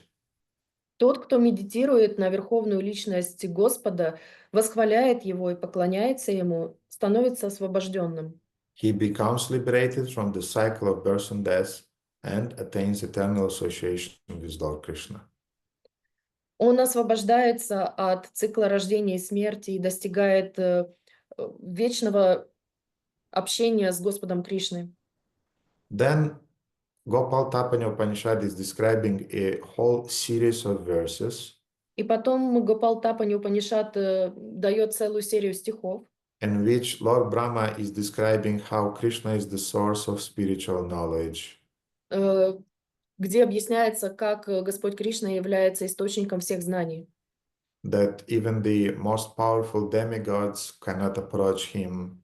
Что даже самые великие из полубогов не могут к нему приблизиться, познать его. And that Krishna bestows his transcendental knowledge upon his devotees. И как Кришна проливает свои знания на преданных. And then Lord Brahma is praying to Krishna that please protect me and lead me in your association. И потом, как Господь Брахма молится Господу Кришне о защите, и чтобы тот оставил его в своем присутствии при общении с ним. And that's exactly how Param Gurudev was teaching me once. И это именно то, как Парам Гурудев когда-то меня обучал. He was saying that when you are answering a question, Он говорил, что когда ты отвечаешь на вопрос, you say the essence, ты говоришь суть, then you offer some details that are explaining the essence, потом ты говоришь несколько вещей, которые детализируют суть, объясняют ее, and then you come back to the essence. а потом ты возвращаешься обратно к сути. And Brahma did exactly that thing. И Брахма сделал именно это. He explained who is Krishna, who is Govinda, who is Gopi Janavalabha. Он объяснил, кто такой Кришна, кто такой Говинда, кто такой Гопи Джанавалабха.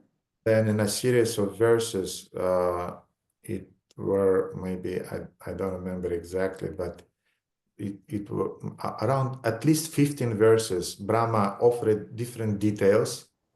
И потом была серия стихов, я думаю, примерно 15 стихов, в которых Брахма предложил детали.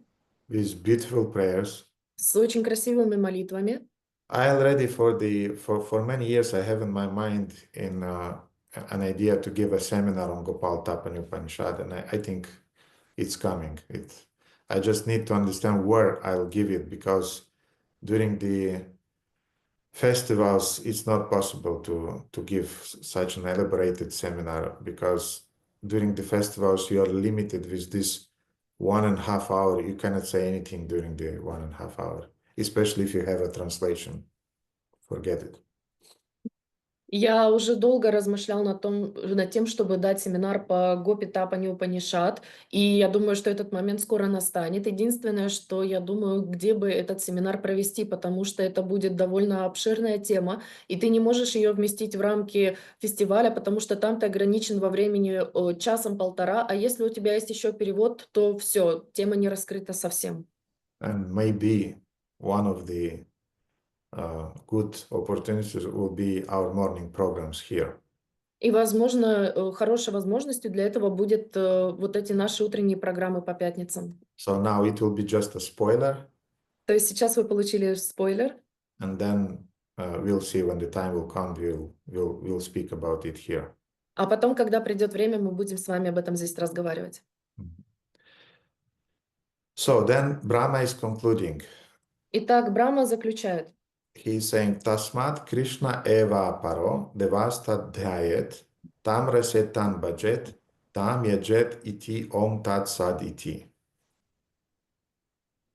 He's saying, therefore Krishna is the Supreme Personality of Godhead. Таким образом, Кришна является верховной личностью Господа.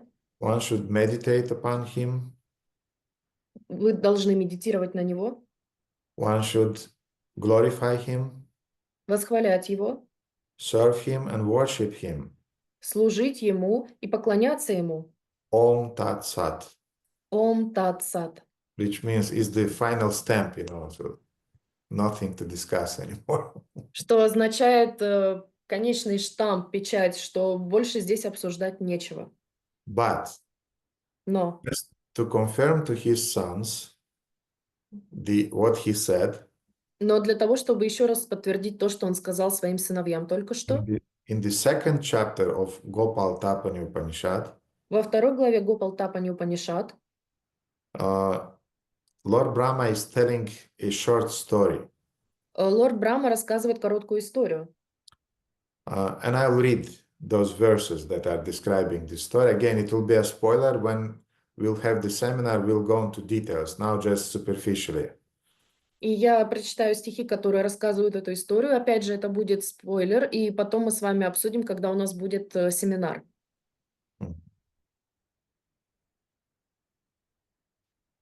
Brahma is telling how once the gopis,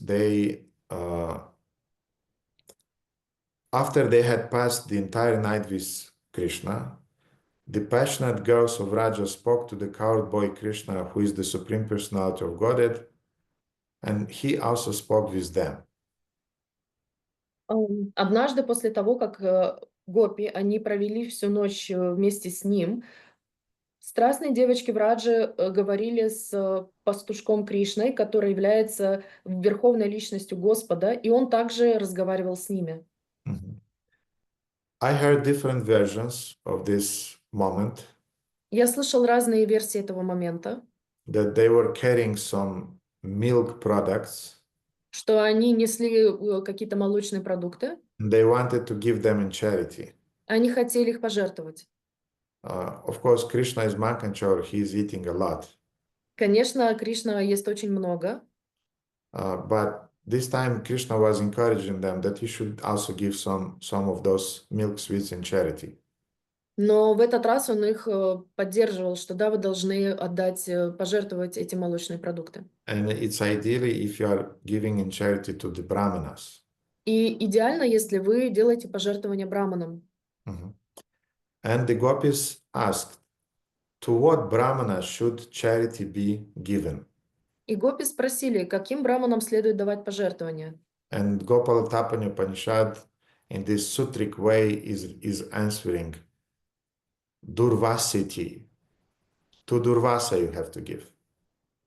И Гопал Тапани Упанишад описывает это таким образом. Дурвасе нужно давать пожертвования. And when we'll have the seminar, we'll speak more about Durvasa Muni. И когда мы будем с вами на этом семинаре, мы будем обсуждать подробно о Дурваса Муни. But gopis knew where Durvasa Muni is staying. Но гопи знали, где находится Дурваса Муни, где он живет. And this year I wanted to go to Mathura and I wanted to go to Durvasa Muni Ashrama, but everything was so tight that we could not do it. But I hope maybe next year we'll do it.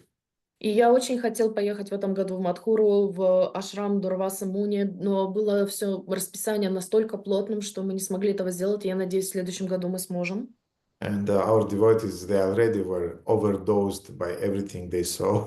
Наши преданные уже находились в передозировке от всего увиденного.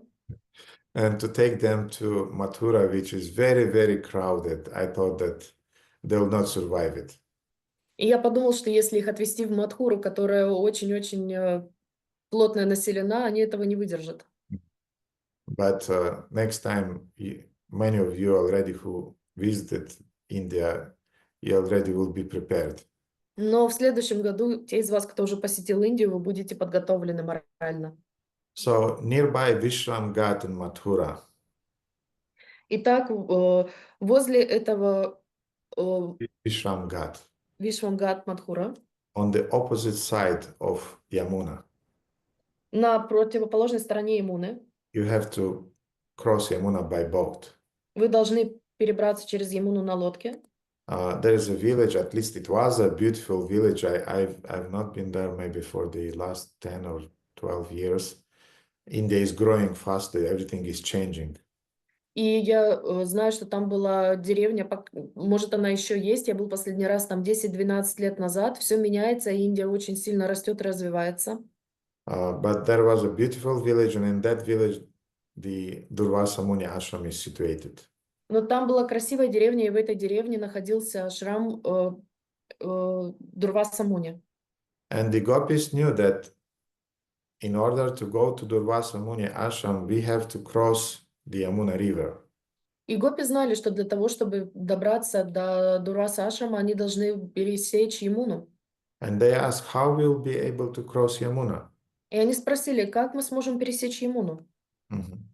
And then Krishna is replying. И тогда Кришна отвечает. Krishneti brahmachariti uktva margam vo dasyati. Say the words Krishna the brahmachari, and the Yamuna will give you a path. Скажи слова Кришна, Брахмачари, и тогда Ямуна даст тебе дорогу, покажет тебе путь.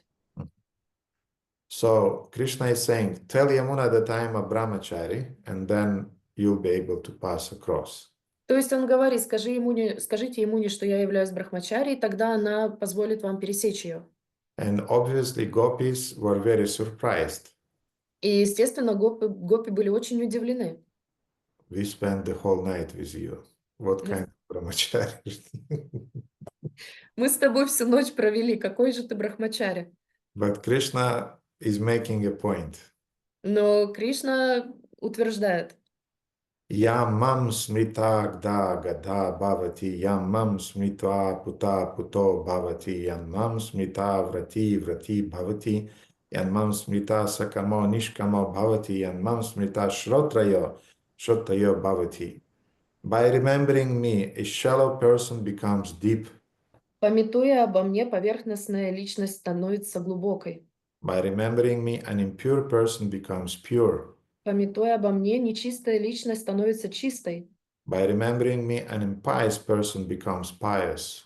Памятуя обо мне, неблагочестивая личность становится благочестивой. By remembering me, one full of material desires becomes desireless. Памятуя обо мне, тот, кто полон материальных желаний, становится освобожденным от них. By remembering me, a fool becomes learned. Памятуя обо мне, дурак становится образованным. So, in other words, my dear unwise gopis, Другими словами, мои недалекие гопи, please, пожалуйста. I am the Supreme Personality of Godhead. Я являюсь Верховной Личностью Господа. By the way. Кстати. And after saying these words, Gopi accepted. И после того, как он сказал эти слова, гопи приняли это. And they meditated on what Krishna said. Они медитировали на то, что сказал Кришна. They had full faith in his words. У них была полная вера в его слова. And they crossed the river. И они пересекли реку. And they came to the ashram of Durvasa Muni. They served him. They gave him those milk products, different sweets, and so on. И они пришли в ашрам Дурваса Муни. Они его уважили, дали ему, пожертвовали все эти молочные продукты, сладости и так далее. And right on the spot, Durvasa Muni devoured everything. И прямо на месте Дурваса Муни он все съел. And then the gopis were perplexed because they had to go back again through Yamuna. И потом гопи были немного озадачены, потому что им нужно было возвращаться обратно, также через Ямуну. And they again asked, this time they asked Durvasa Muni, so Durvasa, how will cross back? И на этот раз они спросили Дурвасу, как же им перебраться обратно. And Durvasa is replying, И Дурваса отвечает. and I cannot abstain myself to say the Sanskrit because it's beautiful. И я не могу держаться, чтобы сказать на санскрите, потому что очень красиво звучит. Munim Durvasinam mam smritva margam vo dasyati. Meditate on me as the sage that eats only durva grass, and the Yamuna will give you a path. Медитируйте на меня, как на святого, который питается только травой дурва, и Ямуна укажет вам путь. Durvasa just ate a lot of sweets. Дурваса только что съел все сладости. He's saying, tell Yamuna that I'm eating only some durva grass, nothing else, and you'll cross. Просто скажите Ямуне, что я питаюсь только травой дурва, и вы пересечете ее. Then on the scene appears another very important insider, А потом на сцене появляется еще один очень важный инсайдер. Shrimati Radharani, Gandharvika, by the name Gandharvika. Шримати Радарани по имени Гандарвика. And she was thinking for a moment, Она задумалась на момент and she is asking Durvasa, и спросила Дурвасу. Durvasa, we are confused. Дурваса, мы смущены. How Krishna is a brahmachari? Как Кришна может быть брамачари? How is this sage a person that eats only durva grass? How you are eating only durva grass when a few minutes ago you devoured a lot of milk sweets? И как ты можешь быть тем, кто питается только травой дурва, если несколько минут назад ты поглощал все сладости? Krishna obviously is not a brahmachari. Кришна уж точно не брамачари, And you are a good eater. а ты хороший едок.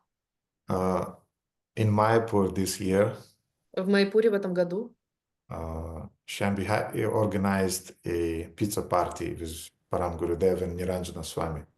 в Шамбихаре организовали пицца-парти с Парам Гурудевом и Нираджана с вами. And those of you who went to India with us, you participated into that. И те из вас, кто был в Индии, вы участвовали в этом. And Param Guru, I was fortunate to sit with Nrsimha Krishna Prabhu near Param Gurudev from one side. И я был удачлив, потому что я с Нарисимха Кришной Прабху сидел рядом с Гурудевом, Парам Гурудевом с одной стороны. Niranjan Maharaj sat on the other side. Нираджан с вами Махарадж сидел напротив, с другой стороны. And devotees started to serve pizzas. И преданные начали подавать пиццу. And after parikramas, I was really hungry. I mean, I really was hungry. И после парикрам я по-настоящему был голоден. And Param Gurudev took two pieces of pizza with some Sprite. И Парам Гурудев съел пару кусочков пиццы с немного спрайтом. Meanwhile, he was looking at us with Nrsimha Krishna. We were very enthusiastic to devour all those pieces of pizza that were coming again and again and again. И он смотрел на нас, на Нарисимха Кришны Прабху, а мы были большими энтузиастами в том, что касалось поедания этих кусочков пиццы, которые продолжали появляться на столе. Niranjan Maharaj took just one piece. Нираджан с вами Махарадж только один кусочек пиццы съел. He's forbidden in principle to eat pizzas. У него есть принцип, который запрещает ему есть пиццу. Врачи ему запрещают. Врачи. Да. Pizza. Therefore, devotees cooked him a pizza without cheese. It was just vegetables and dough.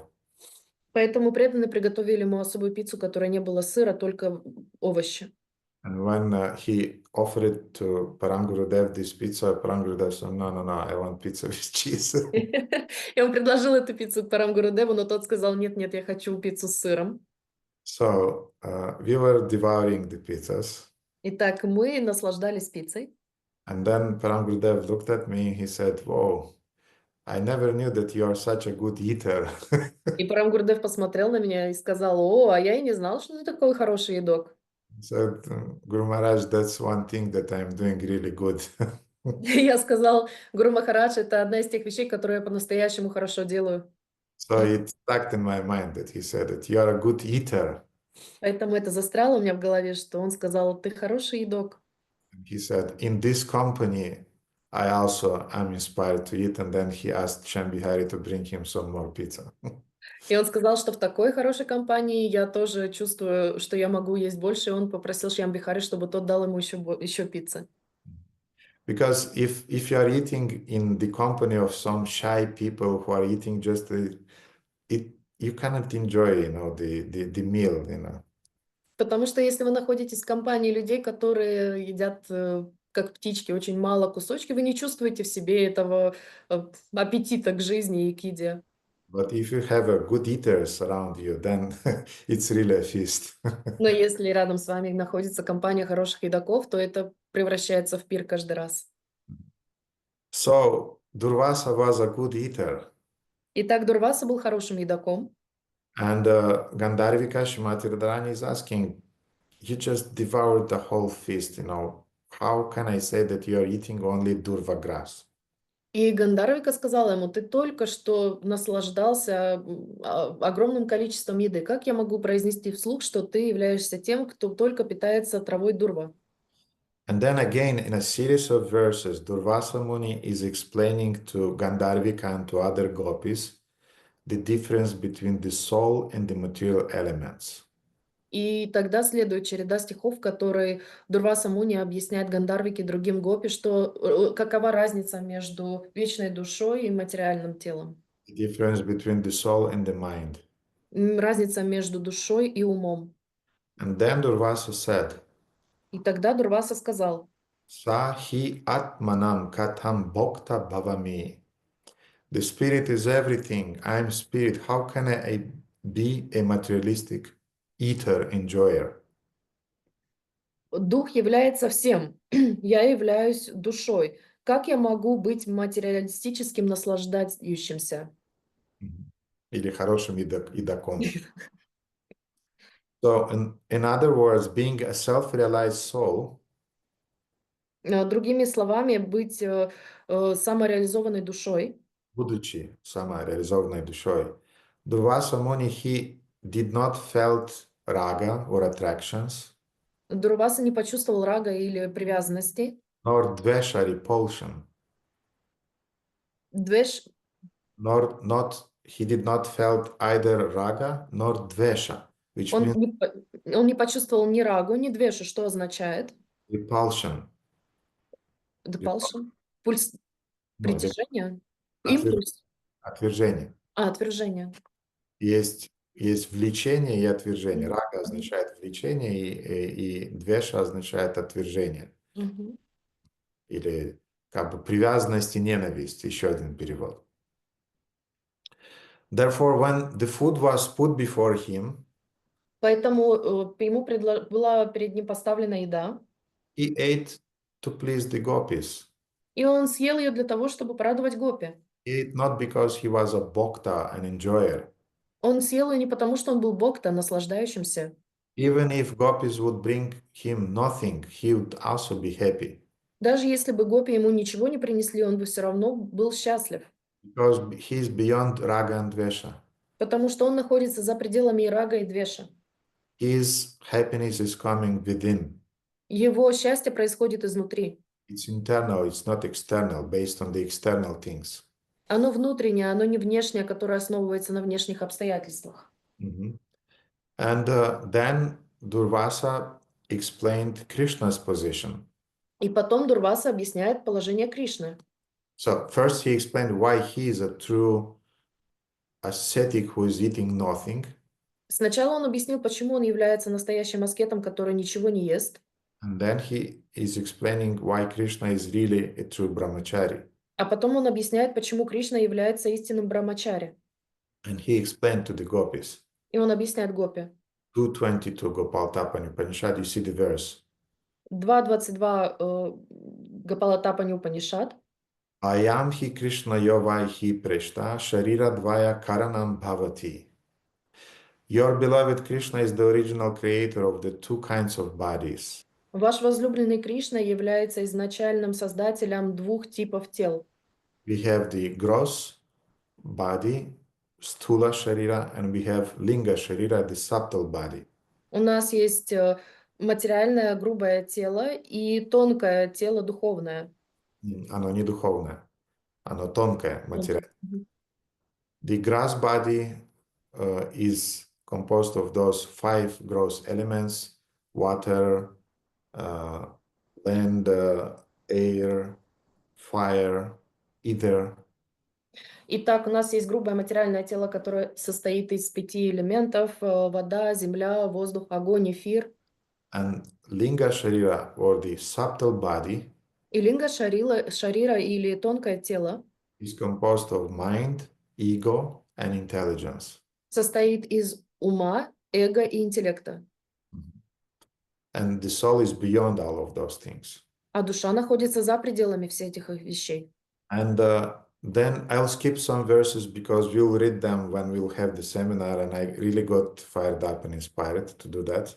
Therefore, I'll skip them. I'll leave them to discuss when the time will come. Я пропущу несколько стихов, потому что они являются очень вдохновляющими, но мы их прочтем с вами в деталях, когда будет семинар. In the end, Durvasa Muni is saying in 226, Yo Havai Kamena Kaman. You see, yes, Krishna Kanta. Да-да-да. So he's saying, he who lusts after pleasure is lusty. Итак, Кришна говорит в конце в 2.26, тот, кто гонится за наслаждением, является похотливым. Но говорит не Кришна, а Дурваса Муни. Он объясняет природу Кришны. And he's saying, he who lusts after pleasure is lusty. He who does not lust after pleasure is not lusty. А тот, кто не гонится за желаниями, тот не является похотливым. And in the previous verses, Durvasa explained that Krishna is the source of all knowledge. И в предыдущем стихе Дурваса объяснил, что Кришна является источником всех знаний. He cannot be a materialistic enjoyer. Он не может быть материалистическим наслаждающимся. He is even beyond knowledge and ignorance. Он находится даже за пределами знания или невежества. So, in other words, inaction binds us into the karmic reaction. Другими словами, действие привязывает нас к кармическим последствиям. To the degree that we are considering ourselves to be doers. В той степени, в которой мы себя считаем деятелями. But when you are not considering yourself to be the doer, Но когда вы не считаете себя тем, кто выполняет действия, you are doing your duties without any trace of false ego. вы выполняете свои действия без малейшего намека на ложное эго. You are not involved in karma. Вы не включаетесь в карму. You are not doing any material activity. Вы не делаете никакого материального действия. Therefore, Krishna, he is full of ananda. Поэтому Кришна, он полон ананды. He's detached from anything and everyone and anyone. Он не привязан ни к какому объекту, никакой личности. He can associate with millions of gopis. Он может общаться с миллионами гопи He remains a perfect brahmachari. и оставаться идеальным брахмачари. And as Bhīṣmadeva reminded Yudhishthira in the 1.9.18 that we read, И как Бhīṣmadeva говорит Юдхиштире, где мы прочитали 1.9.18, this Krishna is none other than the inconceivable original personality of Godhead. этот Кришна является ничем иным, как изначальной непостижимой личностью Бога. He is the first Narayana, the supreme enjoyer. Он изначальный Нараяна, верховный наслаждающийся. But he is moving amongst the descendants of King Vishnu just like one of us, and he is bewildering us with his self-created energy. Но он живет среди потомков царя Вришни, подобно нам, и вводит нас в заблуждение своей самосотворенной энергией. And then in today's verse that we read, 1.9.21, И в сегодняшнем стихе, который мы с вами прочитали, 1.9.21, Krishna is Sarvatmana, which means the absolute personality of Godhead present in everybody's hearts. Кришна является Сарватмана, что означает, что он присутствует во всех сотворенных сердцах. He is samadrisha, which means he's equally kind to everybody. Он самобришен, что означает, что он равен одинаково добр ко всем.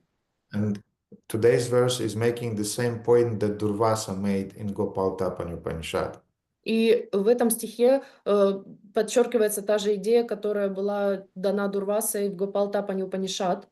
He is ahankrite, Он является аханкрите, free from all material identity of false ego, of differentiation. свободного от всех материальных отождествлений ложного эго. Therefore, whatever he does is free from material inebriety. Поэтому все его поступки свободны от материальной скверны. He is equibalanced. Он всегда пребывает в равновесии. So Durvasa is saying to the gopis that, dear gopis, don't be foolish. Don't be a victim of this Krishna's yoga maya. He is beyond duality of the material world. He is beyond the brahmacharya. He is beyond enjoyment. He is completely transcendental. He is spending time with you because you need that, not because he needs that. Поэтому Дурваса говорит, неразумные гопи, пожалуйста, поймите, что Кришна, что не будьте обмануты, Кришна йога Майи, которая показывает нам определенные вещи, но на самом деле Кришна является тем, кто находится за пределами двойственности и дуальности этого мира. Он находится за пределами брахмачари и наслаждающегося, и он проводил с вами ночи не потому, что он в этом нуждался, а потому что вы в этом нуждались. So now, when I describe to you this Krishna Tattva, the truth about Krishna, who is behind everything that's happening in the universe, Поэтому сейчас, когда я вам рассказала Кришна Татва, истине об Кришне, который руководит всем, что находится в этой вселенной, according to Brahma's descriptions to the four Kumaras, согласно описанию Брахмы 4 кумарам, and I gave those references just to explain the same explanation given by Bhīṣmadeva. вы пропали. И я вам дал это для того, чтобы дать то же самое объяснение, Которое давал Bhīṣmadeva Юдиштире, which Bhīṣmadeva gave to Yudhishthira. What is the logic of this explanation? Какова логика этого объяснения? That, hey, Yudhishthira, stop lamenting. Смысл в том, что Юдхиштира, прекращай жаловаться, плакать. That Krishna, whom you consider to be your cousin, Тот Кришна, которого ты считаешь своим двоюродным братом, is the Supreme Personality of Godhead. является верховной личностью Господа. Yes, he killed a lot of demons. Да, он убил много демонов. He enjoyed the gopis. Он наслаждался гопи. He arranged your sufferings.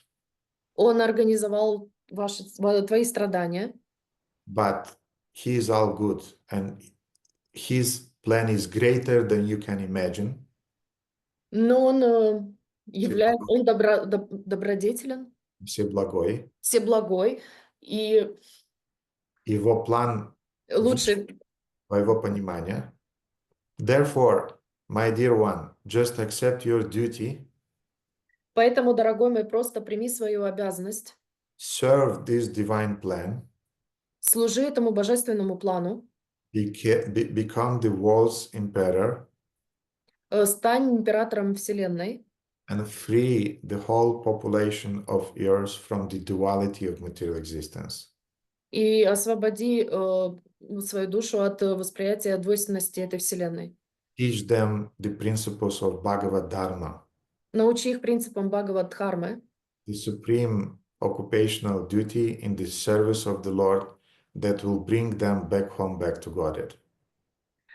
Высшее преданное служение, которое приведет их обратно к Богу, обратно домой. And don't be bewildered by these temporary, illusory things that are happening here in the material world. Be concentrated on your relationship with the spiritual world. И пусть тебя не смущают все эти проявления материальной природы, которые происходят вокруг. Будь сконцентрирован на том, чтобы отправиться обратно к Богу. So this is the logic of the teachings that Bhīṣmadeva is giving to Yudhishthira. И такова логика учений, которые Бhīṣmadeva дает Юдхиштире. Okay, thank you very much for being so patient by listening to these explanations. Итак, спасибо вам за то, что вы были так внимательны и терпеливы, слушая эту лекцию. I hope you drew some lessons for yourself that will be beneficial in your Krishna consciousness. Я надеюсь, что вы извлекли уроки, которые будут вам полезны в вашем сознании Кришны. And you'll understand Krishna's position behind everything that's happening in your life. И вы увидите положение Кришны за всем тем, что происходит в вашей жизни. You will not fall into this trap of being a hero or being an innocent victim. И вы не попадете в это настроение героя или невинной жертвы. And you just continue your duties happily serving Guru and Krishna in your Krishna consciousness. И вы просто продолжите служить Гуру и Кришне в своем сознании Кришны. Are there any questions regarding those subjects that we just discussed? Есть ли какие-то вопросы по той теме, которую мы с вами обсудили? Радаканта, пожалуйста.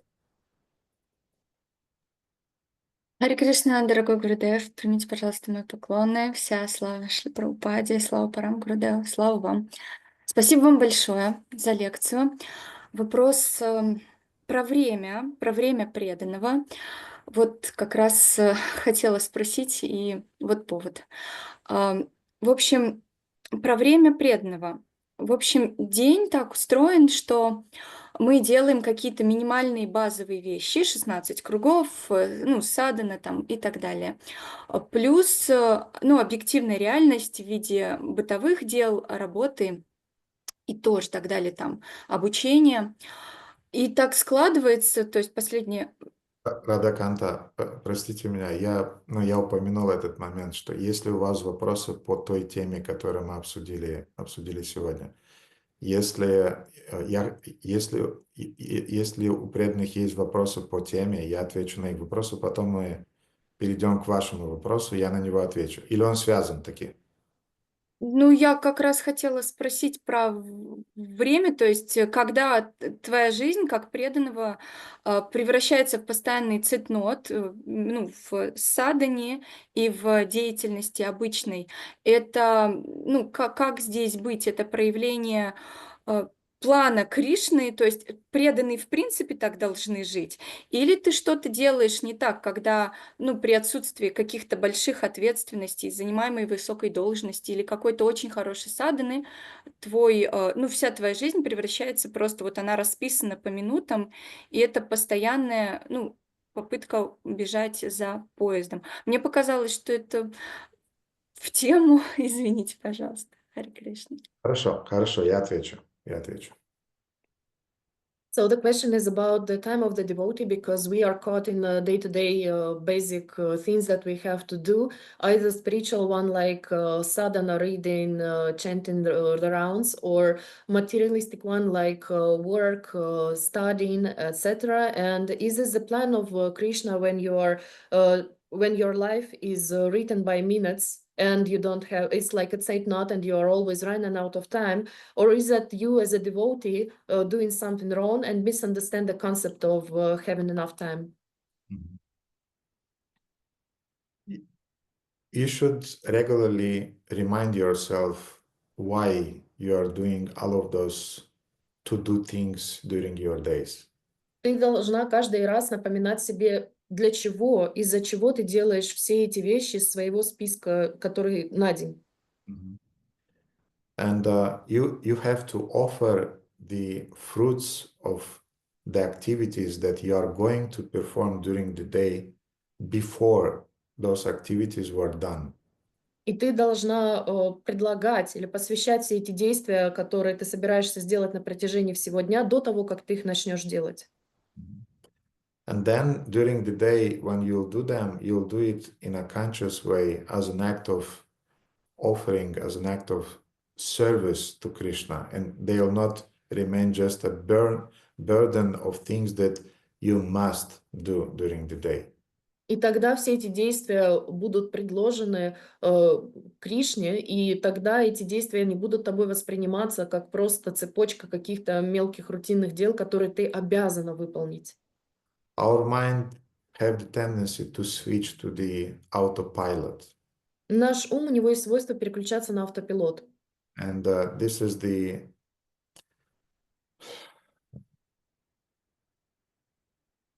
in that sense, the mind is a genius. И в этом смысле ум является гениальным. Because you know this thing, I don't know in English how it's called, but it tool that with which you are cutting the iron, you know, it's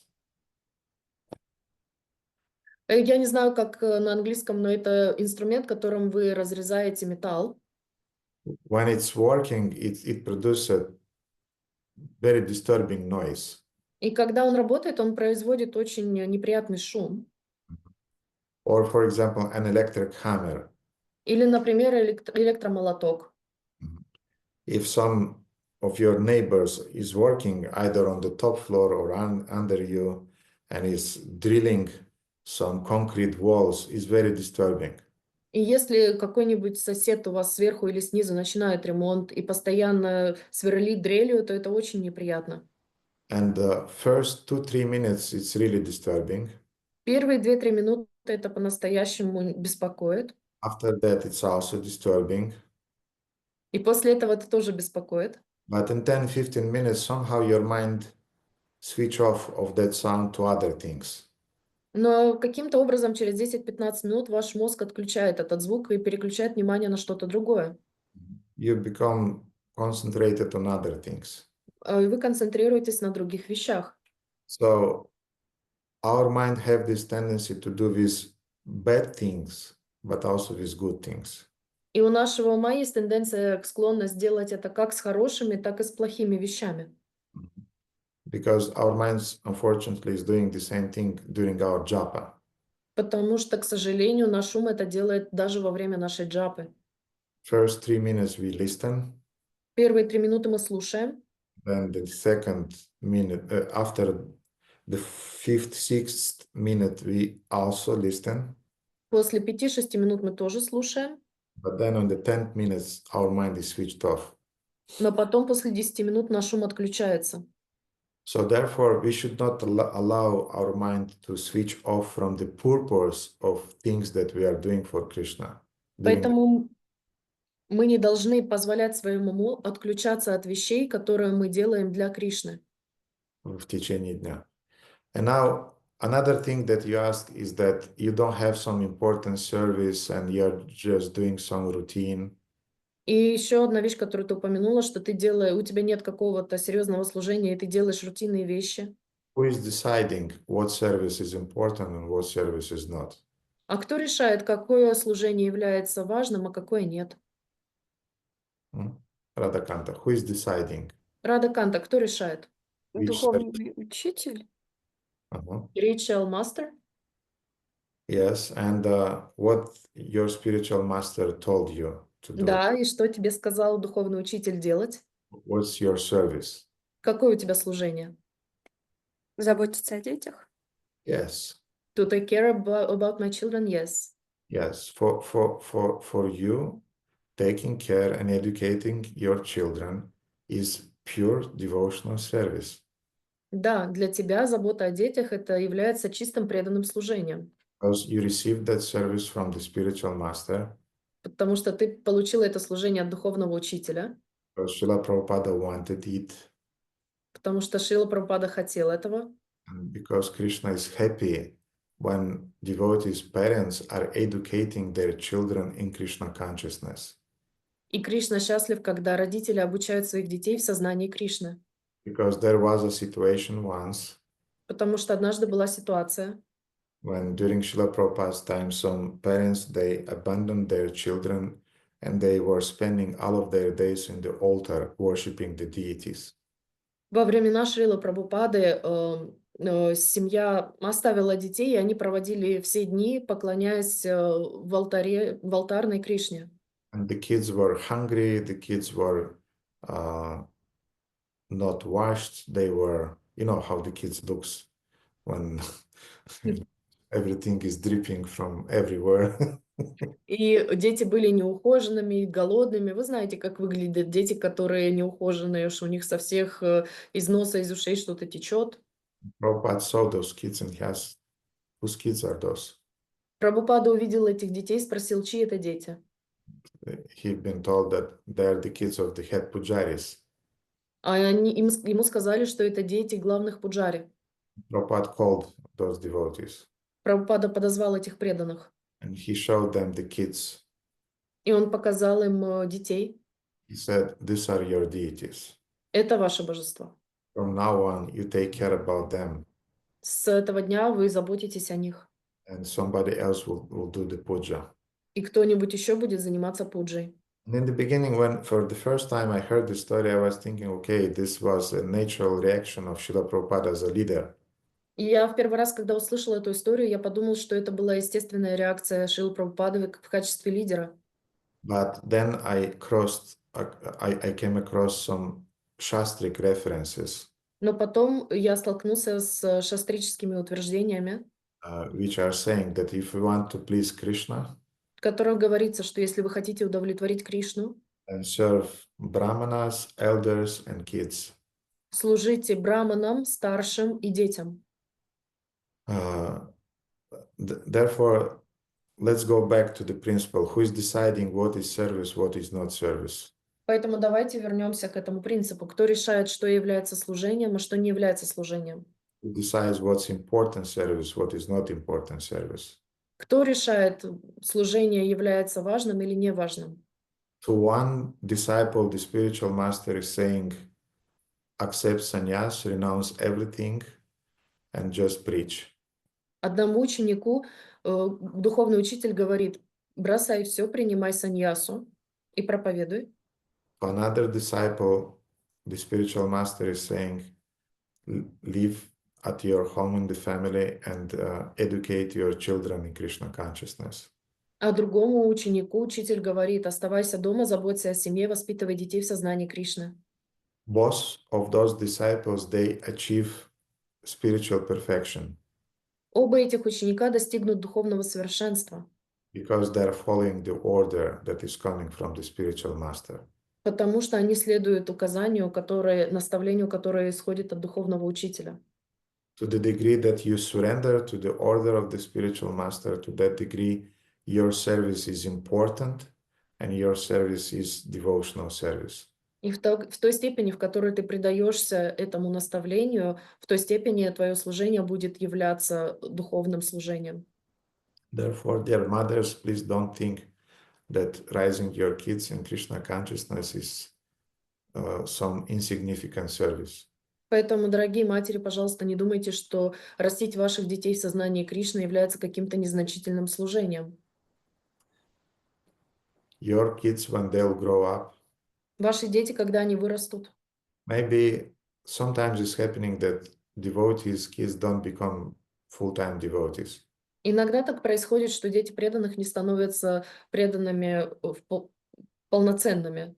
But please believe me, all of their life, they will speak about their impressions that they received from the education of their parents and their experiences in dealing with other devotees. Но поверьте мне, всю свою жизнь они будут говорить о тех впечатлениях и о тех словах, которые они получили от своих родителей и от общения с преданным. If the experience were positive, they'll preach in that sense about their positive experiences. И если их взаимодействие было положительным, они будут проповедовать о своем положительном взаимоотношении. Their kids, to their husbands, wives, and friends, and so on. Своим детям, женам, друзьям и так далее. And if the experiences were negative, they'll create a reputation for our movement, negative reputation. И если их взаимодействие будет негативным, то они будут проповедовать негативным образом о нашем движении. And even social statistics is showing. Даже социальная статистика показывает. If you buy a product from a shop, Если вы покупаете товар в магазине, and you like that product, и вам нравится этот товар, you tell about your positive experience to 5-6 persons. вы говорите о своем положительном взаимодействии 5-6 людям, Опыте. опыте. If you buy a product that you did not like, А если вы покупаете продукт, который вам не нравится, you'll tell 12-15 persons about your bad experience with that product. вы 12-14 людям расскажете о своем негативном опыте с этим товаром. That's how it works. Именно так это работает. Therefore, even if devotees' children do not become devotees, Поэтому даже если дети преданных не становятся преданными, they'll in any way they'll preach either positively or negatively. They'll preach about our movement. и они в любом случае будут проповедовать о нашем движении либо в негативном, либо в позитивном ключе.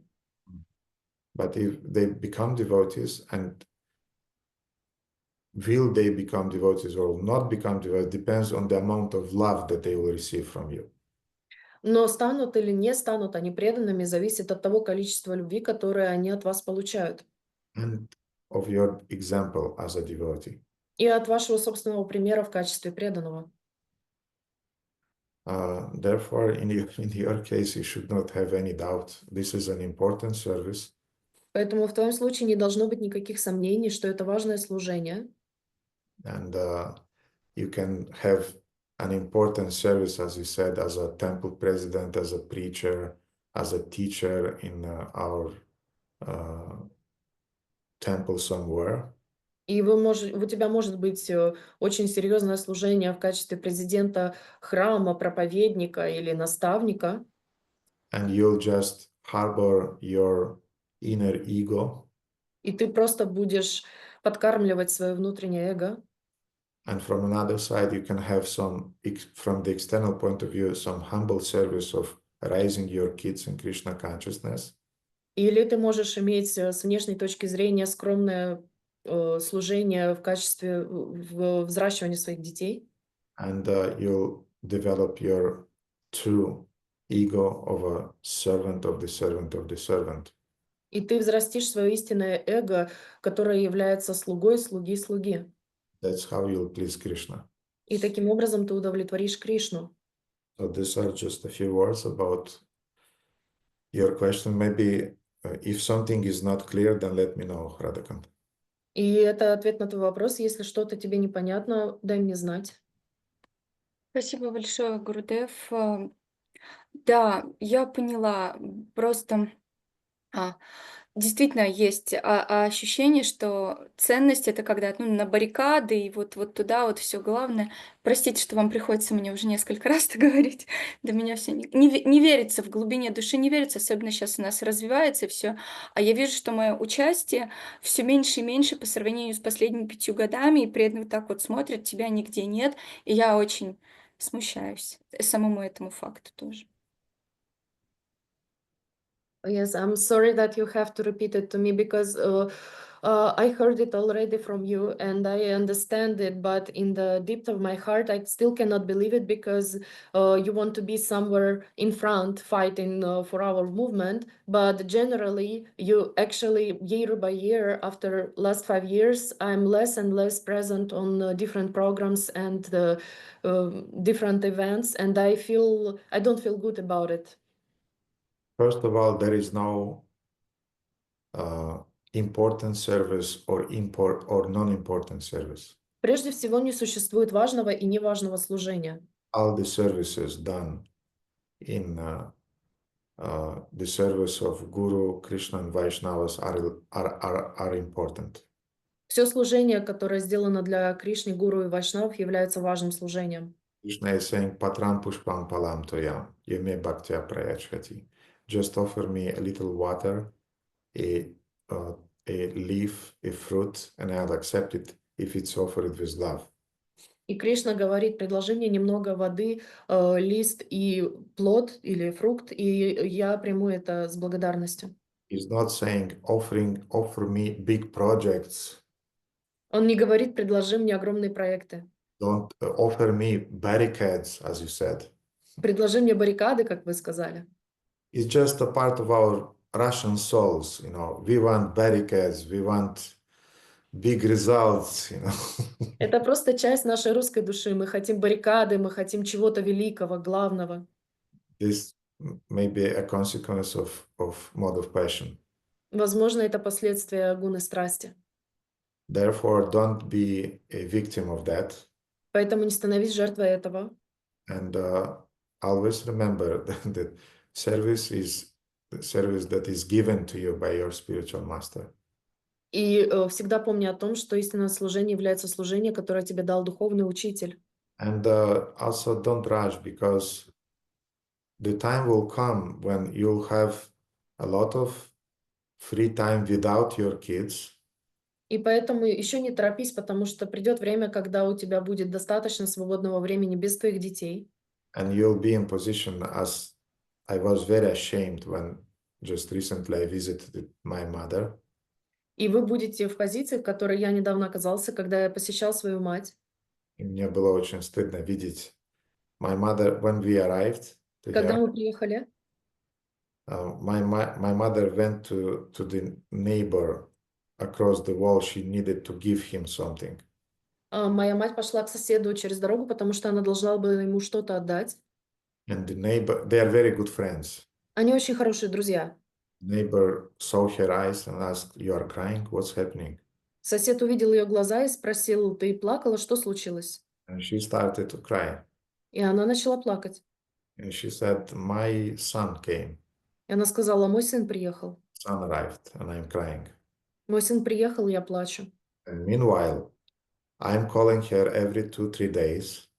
А тем временем я звоню ей каждые 2-3 дня. And I'm asking, "Mother, do you need anything? Just let me know. I'm there. In 5 hours, I'll drive, I'll be there."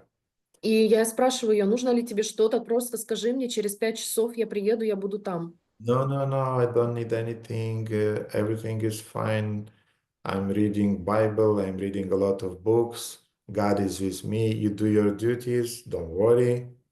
И она мне в то же время говорит: не переживай за меня, у меня все хорошо, я читаю Библию, Бог со мной, ты просто оставайся там, где ты есть, и выполняй свои обязанности. I'm studying a lot of books nowadays, Я очень много изучаю книг в последнее время, and everything is perfect. и все идеально. But when the son is arriving, she is crying Но когда сын приезжает, она плачет, because she is feeling this separation, and she's happy that he came. потому что она чувствует эту разлуку, и она счастлива, когда он приезжает. Therefore, everything has its own time. Поэтому все происходит в подходящий момент. Now is the time for you to invest your love into your kids. Сейчас у тебя момент вкладывать любовь в своих детей. Believe me, when they'll be 18, they'll tell you, "Radhakanta mother, thank you so much, bye-bye." Поверь мне, когда им будет 18, они тебе скажут: мама Радхаканта, спасибо тебе большое, пока-пока. And you'll have time to go to barricades at that time and do other things. И у тебя будет время, чтобы пойти на баррикады и заниматься другими вещами. After that, we'll speak about that and we'll define what will be the next service for you. И тогда мы определим с тобой, какое будет твое следующее служение. But for now, this is your service. Be happy and just do it with love and devotion. Но на данный момент это является твоим служением, и просто выполняй его с преданностью и любовью. Спасибо большое, Гурудев. Это гораздо больше, чем я даже могла рассчитывать. Спасибо большое, Хари Кришна. Hare Krishna. Severada. Hare Krishna, Gurudev. Please accept my humble obeisances. All glories to Srila Prabhupada, all glories to you, all glories to Guru Mata and devotees. My question is regarding when Krishna showed himself to all the people in the courthouse, and there was explanation that some people see him, the supreme divinity, some people see them as a normal person, and there was all these descriptions of how people perceive Krishna. And my question was if we can use this knowledge onto refine better our preaching, because I want to be maybe more efficient use my energy to those who would want to know more about Krishna, and to avoid those who don't want, because I know it's spiritual offense if you force somebody to think other things that he doesn't want to. And if these different, I think there were like 6, 8, I don't know, 10 types, if we can make a difference, how we can use it in modern times to recognize who is a suitable prospect for preaching in friends, in co-workers, on the street. I don't know. It was a curiosity. Мой вопрос касается того момента, когда Кришна предстал в своей изначальной форме Верховного Господа перед людьми на яге, и Гурудев описывал, как разные люди воспринимают Кришну. И Севирадха хотела бы использовать это знание во время проповеди, потому что она понимает, что она не хочет тратить свою энергию на тех людей, которые не открыты к духовному знанию, плюс она понимает, что это является оскорблением давать духовное знание тем людям, которые к нему не открыты или не готовы. И тогда не мог бы Гурудев объяснить нам, как мы можем среди людей, которым мы проповедуем, различать тех, кто по-настоящему открыт к духовному знанию, готов слушать. Preaching to be a service that is pleasing to Krishna requires a few very important components. Для того, чтобы проповедь была служением, которое удовлетворит Кришну, нам нужно несколько компонентов. We need to differentiate between people, and that requires intelligence. Мы должны различать людей, и для этого необходим интеллект. We need to have a strategy of preaching to different segments of the society. У нас должна быть стратегия проповеди различным слоям населения. And we need to do that in cooperation. И мы должны это делать в сотрудничестве. For example, Например, there are different target audiences, let's say. есть различная целевая аудитория, давайте ее так назовем. There are intellectual people. Есть интеллектуалы. There are creative people, musicians. Есть креативщики, музыканты. Householder ladies who want just to learn about vegetarianism. Домохозяйки, которые просто хотят изучить вегетарианизм. People who are interested into astrology. Люди, заинтересованные в астрологии. People who are interested in management. Люди, заинтересованные в менеджменте. People interested in charity. В благотворительности. And one of the very important segment of people nowadays are the people who are interested in maintaining the environment. Еще один очень важный сегмент людей, которые сейчас заинтересованы в окружающей среде. And we have to differentiate and present Krishna consciousness using different approaches to different types of people. И мы должны проповедовать осознание Кришны, применяя различные способы подхода к различным категориям населения. And at the same time, as I said, there should be a strategy. И в то же время я вам сказала, что должна быть определенная стратегия. First of all, we alone as a lonely preacher will not do much. В первую очередь мы, как единоличные проповедники, единственные, мы ничего сделать не сможем. But when we are working as a team with other devotees, then we become powerful. Но когда мы работаем в команде, сотрудничая с другими преданными, мы становимся по-настоящему сильными. That requires following a certain strategy. И для этого необходимо следовать определенной стратегии. And that requires the ability to cooperate. И это означает необходимость сотрудничать. And I'll give you an example. Я вам дам пример. When we just started to preach here in Bucharest, когда мы только начали проповедь здесь, в Бухаресте. It was the time when I was doing what is called the environment scanning. Было время, когда я делал так называемое сканирование окружающей среды. I was trying to understand what is working, what is not working, what is efficient, what is not efficient in presenting Krishna consciousness. Я пытался понять, что работает, что не работает, что эффективно, что неэффективно в презентации сознания Кришны в этой стране. The moment I presented myself as a part of a religion, the Bucharest people, they did not want to hear anything about that. В тот момент, когда я представлял себя частью какой-то определенной религии, люди из Бухареста вообще не хотели ничего слышать.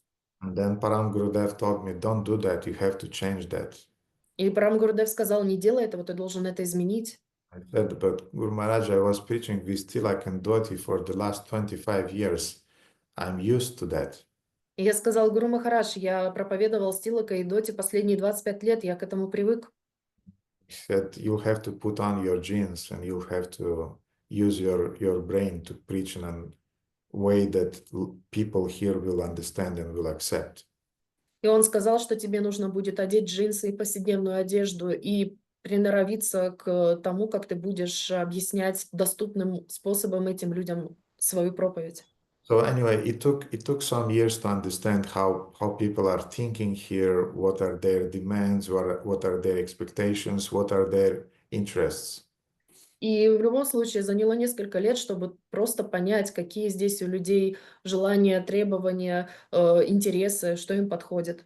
Also, what are my abilities? Также, каковы мои способности.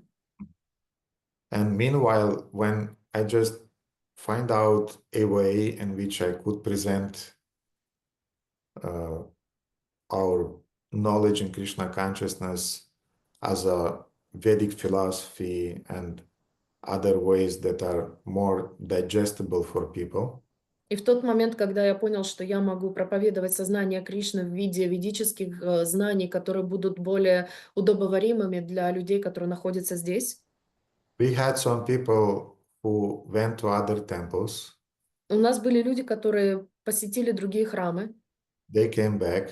вернулись, They started to insist, we need a food for life program. и они начали настаивать, что нам нужна программа «Пища для жизни». Because Prabhupada said, preaching means distributing prasadam, chanting in the streets and distributing books. Потому что Шрила Прабхупада сказал, что проповедь означает распространение прасадана, распространение книг и... Я не помню, не отвлекайте меня. Мгм. And then я сбился.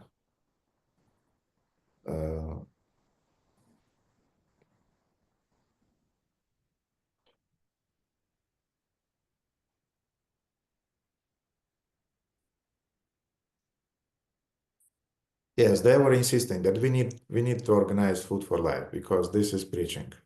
И да, они настаивали на том, что мы должны организовать пищу для жизни, потому что это является проповедью. Meanwhile, the community is very small.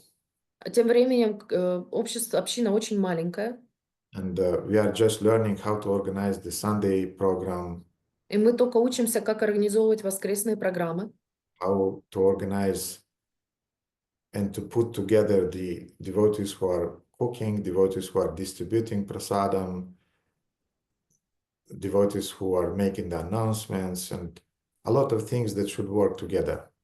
И мы только выясняли, как можно совместить преданных, кто будет готовить, кто будет раздавать просадам, кто будет делать объявления. Все эти вещи должны очень между собой работать, взаимодействовать хорошо. To have a legal food for life, you have to have a legal kitchen that is approved by the government. А для того, чтобы у вас легально была программа «Пища для жизни», у вас должна быть кухня, которая легализована и утверждена государством. You have to legally collect donations. Вы должны легально собирать пожертвования. It's a whole, how to say, it's a whole enterprise, the whole business, you know, it's which requires a staff of minimum 8-10 people to do that. Это целая компания, своего рода бизнес, который требует около 8-9 человек только для того, чтобы это организовать. And the person who was insisting, I explained to him, it's not the time now. We don't have these resources. И человек, который настаивал на этом, я ему объясняла, сейчас для этого не время, у нас нету ресурсов. But he knew better. Но он думал, что он знает лучше. Then we had another situation. Again, we are just in the beginning, when the community is just growing. И потом у нас была другая ситуация. Опять-таки, мы находимся в самом начале, мы очень маленькая община. And then came a person who said, we need big festivals. We need to do big festivals. И пришел человек, который сказал, нам нужны фестивали, нужно делать большие фестивали. I tried to explain, you organize at least the Sunday program organized, then we'll talk about big festivals. А я говорю, ты программу воскресную организуй, а потом мы уже будем говорить о фестивалях. So therefore, when I'm saying that we need cooperation, it means that you should understand, you should cooperate with the local community of devotees who have a strategy.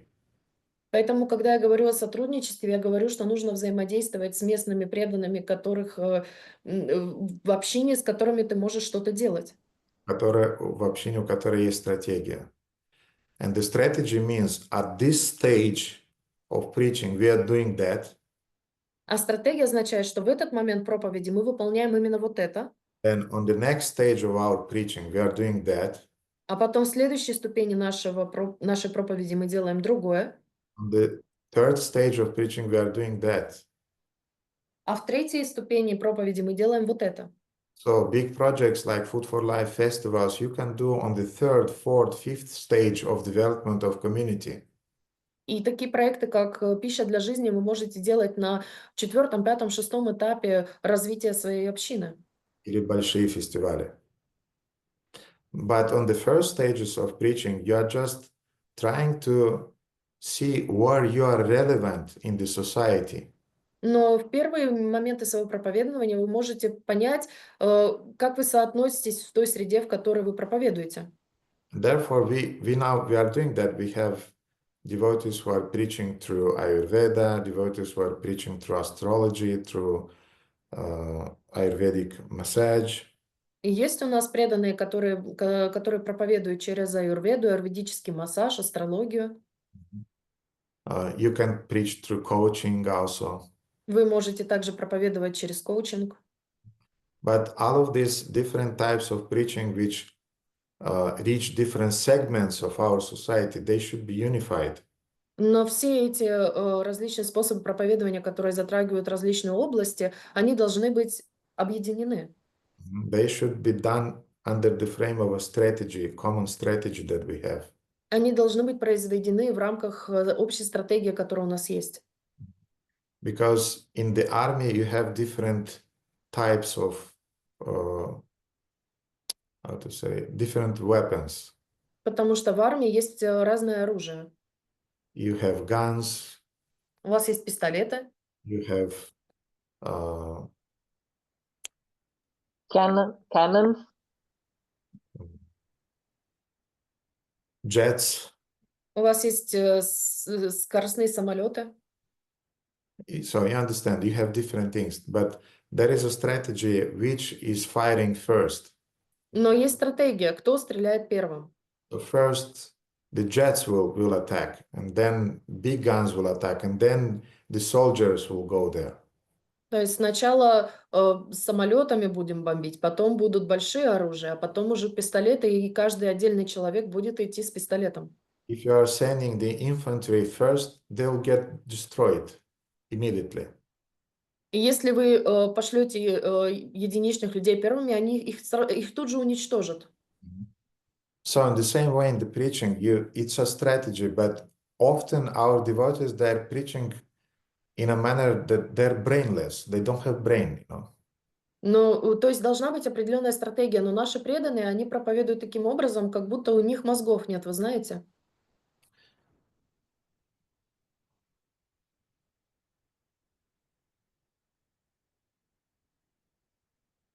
Time is changing. Времена меняются. And Prabhupada did a thing that we are not quite successful doing. И Прабхупада сделал то, в чем мы сейчас не особо успешны. Prabhupada knew how to change the bottle for an old wine. Прабхупада знал, как поменять бутылку для старого вина. The wine should remain, but the bottle should change. Вино должно остаться, бутылка должна поменяться. That's his example, not mine. Это его пример, не мой. But we are often we receive this bottle and we'll follow this bottle 10 years, 20 years, 40 years, 60 years, and so on. Но мы делаем так, мы получаем бутылку, и мы будем ей следовать 10, 20, 30, 50, 60 лет и так далее.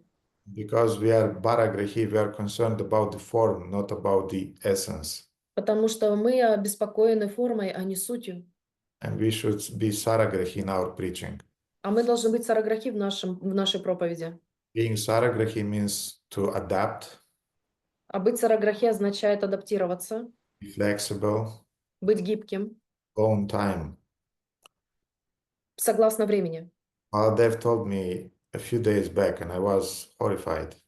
Баладев сказал мне несколько дней назад, и я ужаснулся.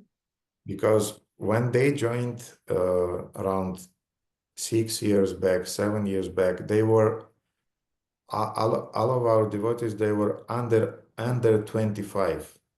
5-6 лет назад, когда они присоединились, все наши преданные были возрастом до 25 лет. Now everybody is beyond 25. They're almost 30. А сейчас все преданные, им больше 30. And we don't have new generation of young people who are under 25 in our community. И у нас нет нового поколения, которое до 25 лет в нашем обществе. Which means, Что означает? during Sunday program, Во время воскресных программ a young person is coming, is opening the door, молодой человек приходит на программу, открывает дверь. he's saying, these are the people of 30, 40, 50 years. I have nothing to do with that. Он видит, что здесь 30, 40, 50-летние, мне здесь делать нечего. These are the club for old people, sorry. Это клуб для старых людей, извините. That's how the mentality of young people is working. It's not, I was like that also. Это таков менталитет человека, я таким тоже был. That young people are seeking the association of young people. Что молодые люди хотят находиться в окружении молодых людей. Middle-aged people are seeking the association of middle-aged people. Люди среднего возраста ищут компании людей среднего возраста. And old people are looking for the association of old people. И люди старшего возраста ищут компании людей старшего возраста. Therefore, now my concern is to give the green light to our young devotees, go and preach into your, how to say, into your social segments, because I'm 50. I'm a grandpa already for many of our devotees. И поэтому я даю зеленый свет нашим молодым преданным, чтобы они шли и взаимодействовали с людьми из своего социального сегмента, потому что я для них и для многих преданных, мне 50 лет, я дедушка уже для них. Therefore, as a preacher, I have my audience. Поэтому как у проповедника у меня есть своя аудитория. My audience is people with brain. Моя аудитория — это люди с мозгами. People who not have a problem to sit 2.5 hours at a lecture and to listen to some philosophical explanations with good modern examples. Которые смогут усидеть на стуле 2,5-2 часа, слушая философские размышления с хорошими современными примерами. But for the younger generation, I try to encourage our younger preachers to go and preach to young generation. Но для молодых преданных я пытаюсь вдохновить наших молодых преданных, чтобы они проповедовали. And we'll have different preachers who have their own audience. И у нас будет много разных проповедников, у которых будет своя аудитория. And all of those preachers, they should preach following a common strategy that we have. И все эти проповедники должны проповедовать, следуя стратегии, которая у нас будет общей. And then the preaching will be successful. И тогда проповедь будет успешной. Therefore, yes, different people perceive Krishna differently. Поэтому, да, различные люди воспринимают Кришну по-разному, and we have to know how to talk with them on their language и мы должны знать, как разговаривать с ними на их языке. and to keep Krishna relevant for them. И чтобы Кришна оставался для них релевантным. Anything else, Severada, on that? Что-нибудь еще по этому вопросу, Саверада? So I understood that until I personally learn how to preach better, it's better to use my energy to help others in the community or the projects of preaching, because I was thinking, like, some people start to talk and then I say, oh, hey, look what you can learn here, and it's sort of preaching also, like, because I talk about the center, but sometimes I get into discussions and going, and yes, now I understand it's the beginner preacher, it's not so advanced and with energy, and yes, it was actually energy draining for me, and I understood this better now to maybe give a flyer or say, hey, look at this Facebook center and go make your own research, and focus my talking or my energy to the teaching projects that we have already or will have in the center, approved and officially named. Is that correct? То есть я правильно понимаю, что я должна сейчас сосредоточить свою энергию не на том, чтобы отдельно проповедовать самой, где я много энергии вкладываю и трачу, потому что я вовлекаюсь в эти беседы очень глубоко. Но я должна просто присоединиться и помогать либо тем преданным, которые уже сотрудничают в проповеди нашей общине, или же просто, допустим, на улице раздавать флаеры и говорить, вот, смотри, есть место, где ты можешь узнать больше информации, проведи свое собственное исследование, сходи, посмотри, что ты можешь там узнать, вместо того, чтобы заниматься проповедью отдельно. Правильно ли я поняла? Sorry to give again this example with war. И извиняюсь за то, что мне еще раз придется давать этот пример с войной. But I don't remember. I think ancient Greeks, they were saying, give me 300 of well-taught soldiers and I'll win a war with 1,000,000 of inimical soldiers. И я не помню кто, но, по-моему, греки говорили, что дай мне 300 обученных профессиональных солдат, и я одержу победу над армией, в которой будет 1,000,000 врагов. There is actually a letter written by Prabhupada that before becoming a preacher, you have to become perfect in your behavior. И есть письмо Шрилы Прабхупады, в котором он говорит, что перед тем, как стать проповедником, ты должен стать идеальным человеком, хорошим по характеру. Therefore, for the first 8 years of Krishna consciousness, I would definitely recommend devotees first to learn. Поэтому в первые 5 лет сознания Кришны я рекомендую преданным учиться в первую очередь. When I was a young devotee, it was even before the initiation. Когда я был молодым преданным, это было еще до инициации. It was 92. Это был 92 год. My temple president was arranging the Sunday feast programs. Мой президент храма организовывал программы воскресные. And all the devotees during the Sunday, we had a tradition that they were going on book distribution. И у нас традиция была у преданных, что после программы мы шли раздавать книги. During the program. Во время программы. And usually nobody was there for him to help him in the beginning of the program when he started the kirtan, and even for the lecture, only guests were there, but devotees were not there. И поэтому мы не могли его поддерживать, и когда он производил эти программы, то есть когда была подготовка, и когда шла сама лекция и киртан, были там только гости, а все преданные отсутствовали. And I also had the tendency to go either to kitchen to clean something, or sometimes I was late after the book distribution. И у меня тоже была эта склонность либо идти на кухню что-то убирать, или я опаздывал, потому что я раздавал книги.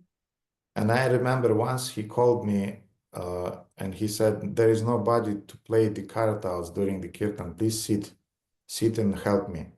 И однажды, я помню, он подошел ко мне и сказал, некому играть на караталах во время киртана, пожалуйста, сядь и помоги мне.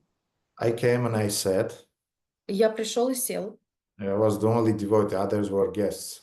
И я был единственным преданным, остальные были гостями. I played a little bit. Я немного поиграл. Then being young, I wanted to go somewhere, do something. I don't know what, but I cannot sit and sing for 20 minutes. It's too boring. И я был молодым, и поэтому мне тут же захотелось что-то еще делать, действовать, потому что 20 минут сидеть, играть на караталах, это слишком скучно было для меня. And I remember how he put his hand on me. И я помню, как он положил на меня свою руку. And he said, please remain and help me. И он сказал, пожалуйста, останься и помоги мне.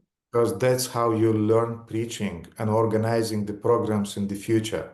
Потому что так ты научишься проповеди и организации воскресных программ в будущем. And I was impressed. Я был очень впечатлен. I had no any programs or any ambitions to organize programs in the future.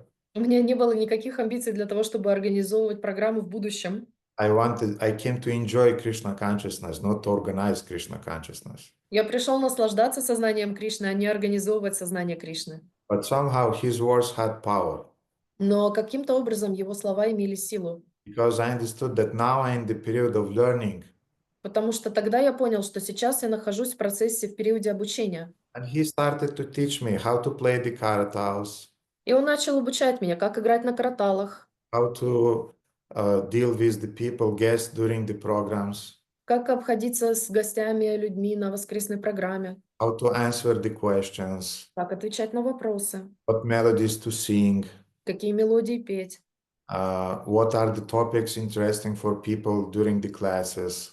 какие темы интересны людям во время конференций, лекций. But especially how to answer the questions in a nice way, in a correct way. Но особенно, как отвечать на вопросы подобающим образом, According to different interests and different age of people and different ability to understand the philosophy. в соответствии с различным возрастом, различным мировосприятием, различным пониманием людей, которые находятся перед тобой. And then in time he asked me, now you give the class. А потом он мне сказал через какое-то время, а теперь ты будешь давать лекцию. The first class I gave, Guru Mata came with 3 of her girlfriends and they were making fun of me. Первая лекция, которую я давал, Гурмата пришла со своими 3 подружками, и они смеялись надо мной. And I was thinking, my God, my lecture is a complete disaster because 3 girls came and they were making fun. И я думал, что эта лекция просто какой-то настоящий провал, потому что 3 девушки пришли, и они просто смеялись надо мной. But what I want to say is that that's how I learned to organize programs. Но что я вам хочу сказать, это именно то, как я научился организовывать программы. That's how I learned to answer the people's questions. Это именно то, как я научился отвечать на вопросы людей. Nowadays, devotees, they're too eager to preach immediately. А сейчас преданные, они прям очень страстно желают немедленно начать проповедовать. Because as Krishna Kanta, she said that there is this concept of important service and non-important service. Как Радхаканта сказала, что есть этот концепт важного и неважного служения. We, as neophytes, we immediately think this is important, this is not important. Как неофиты мы думаем, вот это важно, а вот это не важно. Yes, preaching is important. Да, проповедь важна. After 5-8 years, I'll send you to preach. Да, через 5-8 лет я вас пошлю на проповедь. But now, please, sit and listen. Но сейчас, пожалуйста, сидите и слушайте. That's exactly what Bhaktisiddhanta Saraswati told to Srila Prabhupada before the initiation. Это именно то, что Бхактисиддханта Сарасвати сказал Шриле Прабхупаде до инициации. When Prabhupada was recommended by Tirtha Maharaj Когда Прабхупаду рекомендовал Тирта Махарадж for the initiation, для инициации. Bhaktisiddhanta Saraswati said, yes, I'll give him initiation. Why? Because he is a good listener. Бхактисиданта Сарасвати сказал, что да, я дам ему инициацию. Почему? Потому что он хороший слушатель. And Prabhupada then said, these are his words. He said, a good listener becomes a good preacher. И это уже слова Шрилы Прабхупады. Он сказал, что хороший слушатель становится хорошим проповедником. It doesn't mean that meanwhile you are learning, I'll not give you some small tasks. Это не означает, что во время вашего обучения я не буду давать вам какие-то небольшие задания. For example, the task of taking care about the guests during the Sunday program. Например, задача озаботиться о гостях во время воскресной программы. Task to learn cooking. Например, задача научиться готовить. The task to learn playing the musical instruments. Например, научиться играть на музыкальных инструментах. Task to make a presentation on Wednesday when we are doing. That's a part of the plan, of the strategy that I have for teaching you, my students, to be in the future, to be good preachers. И лекции по средам, которые мы с вами делаем, это и как раз и является тем моментом общей стратегии, в которой я вкладываюсь в вас, своих учеников, для того, чтобы в последующем And as I said, отправить вас на проповедь. everything has its own time. Всему свое время. Now we have the time. It's your time to learn. Сейчас у вас время для того, чтобы обучаться. Then will come the time for you to preach. А потом пройдет время для вас, как проповедников. You'll go on learning, but you'll do it through preaching. Вы будете точно так же обучаться, но вы будете делать это через проповедь. Therefore, Severada, in a sense, it's correct that for now, for you better to concentrate on learning. Поэтому, да, Севарадха, в какой-то степени сейчас это действительно так, ты должна сконцентрироваться на обучении. But meanwhile, I will give you some little tasks here and there to give you the possibility to preach in a way that will not burn you up. Но в то же время я буду давать тебе определенные небольшие задания, которые научат тебя проповедовать таким образом, чтобы ты не выгорала. Because I don't want to send an uneducated soldier on the battlefield. He'll get killed there. Потому что я не хочу отправлять на поле боя необученного солдата, его там сразу же убьют. 80% of soldiers are dying during the first 3 days on the battlefield. В первые 3 дня войны 80% солдат умирают. Why? Because they're not taught. They're not, Почему? Потому что их не обучили. yes, they have to pass at least 1 year, 2 years of training before going to the battlefield. Почему? Потому что им нужно пройти от 1 до 3 лет обучения перед тем, как они будут посланы на войну. Nowadays, unfortunately, in Ukraine, there is a scarcity of soldiers. They're going this training of 2-3 weeks or 2-3 months, which is really nothing. And they have to go and defend their countries. И в настоящее время, что происходит на Украине, когда солдат забирают и тренируют буквально 2-3 недели или 2-3 месяца максимум, и потом они идут на войну неподготовленными, это совершенно ничего. But they have to do it because they have to defend the country. Но они обязаны это делать, потому что они должны защищать свою страну. So it's in the same way. Prabhupada often was speaking about preaching as it's a war declared to Maya. И поэтому Прабхупада очень часто говорил, проповедуя нам, что проповедь — это война с Майей, которую мы объявили ей. And you have to use your brain in order to know how to have this war with Maya. И вы должны очень четко понимать в своих мозгах, головах, какая стратегия нужна для того, чтобы вести эту войну с Майей. I told you about the soldiers who are dying in the first 3 days. Я вам рассказал про солдат, которые умирают в первые 3 дня. But also, you know what are other types of soldiers who are dying? А вы знаете еще, какой тип солдатов умирает? The heroes. Герои. And you know who are the heroes? А вы знаете, кто такие герои? Those who don't listen to the orders. Те, которые не слушаются наставлений, приказов. And I saw a movie recently. Я недавно смотрел кино, It's a documentary документальное, that I wanted to see it, but it just came with the news and I became curious because I immediately made the parallel with what's happening in our communities. И я хотела его посмотреть, но увидела его в новостях, и я немедленно сделала параллель с тем, что происходит в наших общинах. Mhm. And one of the I don't know these names, colonels. He was explaining he had a squad, И у одного полковника у него был отряд, and he was explaining, I have two types of soldiers: и он объяснял, у меня есть два типа солдат. those who are dying and those who are surviving. Те, кто умирает, и те, кто выживает. Who is dying? Кто умирает? Those who don't listen to the orders. Те, кто не слушает приказов. Who is surviving? Кто выживает? Those who are listening to the orders and they don't want to be heroes. They are listening to the orders, they follow this strategy, and they're interested in the winning of the whole team. И они слушают приказы, они не хотят быть героями, и они заинтересованы в победе всей команде, в успехе. And there are so-called heroes А те так называемые герои who don't want to listen. не хотят слушать. And they, you know, like in these movies that we saw in Hollywood, Rambo, you know, type of people who have this kind of sentimental trash on their heads, and they're getting killed in the first 2 days, you know.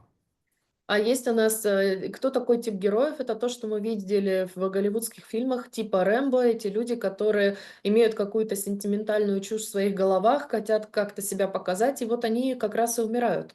Therefore, preaching means you get trained. Поэтому проповедь означает, что вас тренируют. You preach in the frame of a strategy. Вы проповедуете в рамках стратегии. Means following the orders, cooperating. Вы следуете приказам, вы наставлениям сотрудничаете. And you get support, which is very important. И также вы получаете поддержку, которая также очень важна. Because we don't want preachers who are dying on the preaching field. Потому что нам не нужны проповедники, которые умирают на поле битвы проповеди. Therefore, I'm very hesitant to send beginner devotees to distribute books. Поэтому я очень сомневаюсь, когда нужно отправлять молодых преданных на раздачу книг, распространение. I'm hesitant to send them to sing in the streets. Я сомневаюсь в том, чтобы видеть их на улице на распространение. Нет, чтобы они пели на улице. Sing? Окей. But I don't have a problem for them to start taking care a little bit by little bit about the guests during the Sunday program. Но у меня никаких сомнений в том, чтобы дать им небольшие задания, как заботиться о гостях во время воскресной программы. Distribute flyers. Раздавать флаеры. Go with other experienced book distributors, helping them. И идти с другими опытными проповедниками, которые раздают книги, и помогать им. And by saying that, Severada, once in a while you can invite some of your friends that show some interest, invite to a tea at your home, try to present Krishna consciousness. И поэтому, Северадха, ты можешь иногда приглашать к себе домой своих друзей на чашку чая и предлагать им сознание Кришны. If you feel that you don't know the answers, you just tell them that I don't know the answer to that question, but I'll ask my people that I trust, that who are more experienced into that, and they will reply. И если ты не знаешь ответа на какой-то вопрос, ты можешь им сказать, что я не знаю ответа на этот вопрос, но я спрошу более опытных людей, моих соратников, которые более опытны в этом, и я узнаю ответ на твой вопрос. And we can go together to that Sunday program, and there you'll ask the question, I'll be nearby. И мы можем пойти вместе на воскресную программу, ты задашь этот вопрос, а я буду рядом с тобой. So that's how it should work, and to some degree it's working, and it should work more, because I want our devotees to feel protected, not just killed on the battlefield of so-called preaching. И поэтому именно так все должно работать, и оно уже так работает, но оно должно работать еще больше. И я хочу, чтобы наши преданные чувствовали себя защищенными, а не просто выкинутыми на поле битвы так называемой проповеди.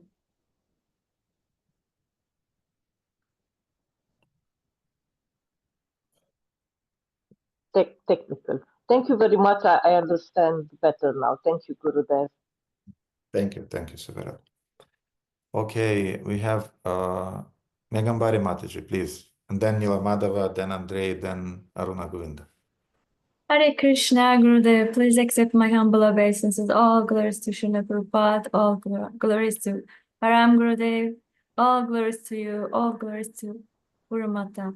Hare Krishna, thank you very much. Maybe Chandramala Mataji can translate my question. Is it possible? Hare Krishna. Belki biliyorsunuz, bilmiyorum ama Türkiye'de çarşamba günü bir deprem oldu İstanbul civarında. Ve bu deprem benim 99 yılından beri hissettiğim en yüksek şiddette depremdi. Maybe you know or not, there was an earthquake on Wednesday in Turkey around Istanbul, and it was very powerful that since 1999 I didn't felt so strong earthquake like that. Aslında soracağım şey direkt bugünkü konularla ilgili değil ama bunu sormazsam da huzurlu bir şekilde uyuyamayacağım. 2 gündür uyuyamıyorum çünkü. Actually, the question is not related to today's topic, but if I don't ask, I cannot sleep because last couple of days I cannot sleep. Yani deprem olduğu zaman ben telaşlanmadım. İşte mantra söylemeye başladım. Biraz bekledim ama baktım uzun sürecek. Ondan sonra hemen toparlandım. Japamı aldım. Śrīmad Bhagavatam 1. kantoyu aldım. Giyindim ve evden fırladım. While there is earthquake, I was not anxious. I chant, but then I see that it's it's going on. So I decided to take my Japamala Śrīmad Bhagavatam 1st canto, and I change my dress and I go down. Fakat sonradan beni çok üzen ve yani hala içimi kemiren bir duygu var. Gornitayları evde bırakıp çıktım.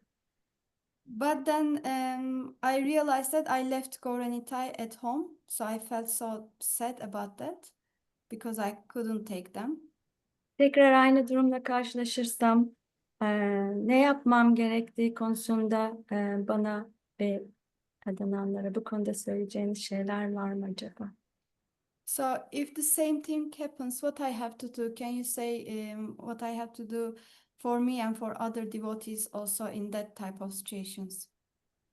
Yani deity'lerimiz için en iyi olan çünkü çocuğumuz olsa evde bırakıp çıkamayız. Dolayısıyla bunu düşündükçe daha çok üzülüyorum. O yüzden de bunu öğrenmek istemiştim. Hare Krishna. Because if it is the case of our children, we don't leave them at home. So what about our deities? Как вы знаете, недавно было в Турции землетрясение, очень сильное такого землетрясения, я не помню, с 99-го года, и когда это произошло, сначала я не обратила особого внимания, но когда оно продолжилось и стало более сильным, я взяла свои четки, взяла Śrīmad Bhagavatam, я оделась, я вышла из дома. Проблема была в том, что Матаджи оставила Гауранитай божеств дома и вышла без них. И у нее вопрос, из-за которого она уже не может спать пару дней, что она должна сделать, или другие преданные, что должны сделать в такой ситуации, потому что если такое происходит и дома остаются, например, наши дети, то мы не оставляем их. И если такое повторится, как она должна себя вести? First of all, don't blame yourself for this. I would not say even mistake. I don't consider it to be a mistake. It was just a thing that you were not thinking about before, and you did the right thing. You saved your body. You saved yourself first. Прежде всего, я хочу сказать, чтобы ты не воспринимала это как ошибку, потому что это ошибкой не является. Это было непредвиденное обстоятельство, о котором ты не могла полноценно подумать, и ты сделала то, что было необходимо сделать в тот самый момент. Ты спасла в первую очередь себя, свое тело.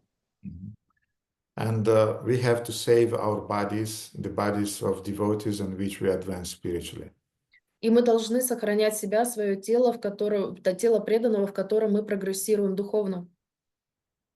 Now, In the circumstances like in Istanbul, which is placed geographically in a seismic zone, И теперь в местах, как Стамбул, который находится в сейсмоопасной зоне, I would definitely have a special bag made for that our deities will fit into that bag. я бы сделал сумку для непредвиденных ситуаций, в которую помещались бы божества. And if the earthquake is starting again, И если снова происходит землетрясение, please don't do the achman, пожалуйста, не делайте ачаман, go to wash your hands. не мойте руки. You just quickly run to the altar. Вы быстро бежите к алтарю. You take the deities, Gorntai, you put in that bag. Вы берете божеств Горнитаю, кладете их в сумку. You take the bag and run away. Вы берете сумку и убегаете. That's it. Все. You'll be able to make your passport again. Вы снова сможете восстановить свой паспорт. You'll be able even a japamala to receive again in the future. No problem with that. Вы даже джапамалу сможете получить еще раз в будущем. Не переживайте об этом. Of course, if you have the possibility to put the passport in the pocket and take the japamala, also do it. Конечно, если у вас есть возможность положить паспорт в карман и взять джапамалу с собой, сделайте это. But usually when the earthquake is happening, they're sometimes so fast and so powerful that better to not lose those 3, 4, 5 seconds that may be crucial for your surviving. Но когда землетрясения происходят, они обычно происходят за очень короткое время, и они очень сильные, и не нужно терять эти 3-5 секунд, которые могут спасти вам жизнь. Therefore, according to the circumstance, you should understand, you should just run away without nothing. Поэтому в таких обстоятельствах вы должны понимать, вам лучше убежать без ничего. You'll see the power of the earthquake, you'll feel it. Вы почувствуете силу землетрясения, вы ее увидите. Or you have a few seconds to put the deities in the bag and run out with the bag. Либо у вас есть эти несколько секунд, чтобы положить божеств в сумку и выбежать с ними. In that case, I would have a bag which is near the altar in the case that things are happening. В этом случае у меня бы просто рядом с алтарем находилась сумка, в которую помещаются божества, если такое еще раз случится.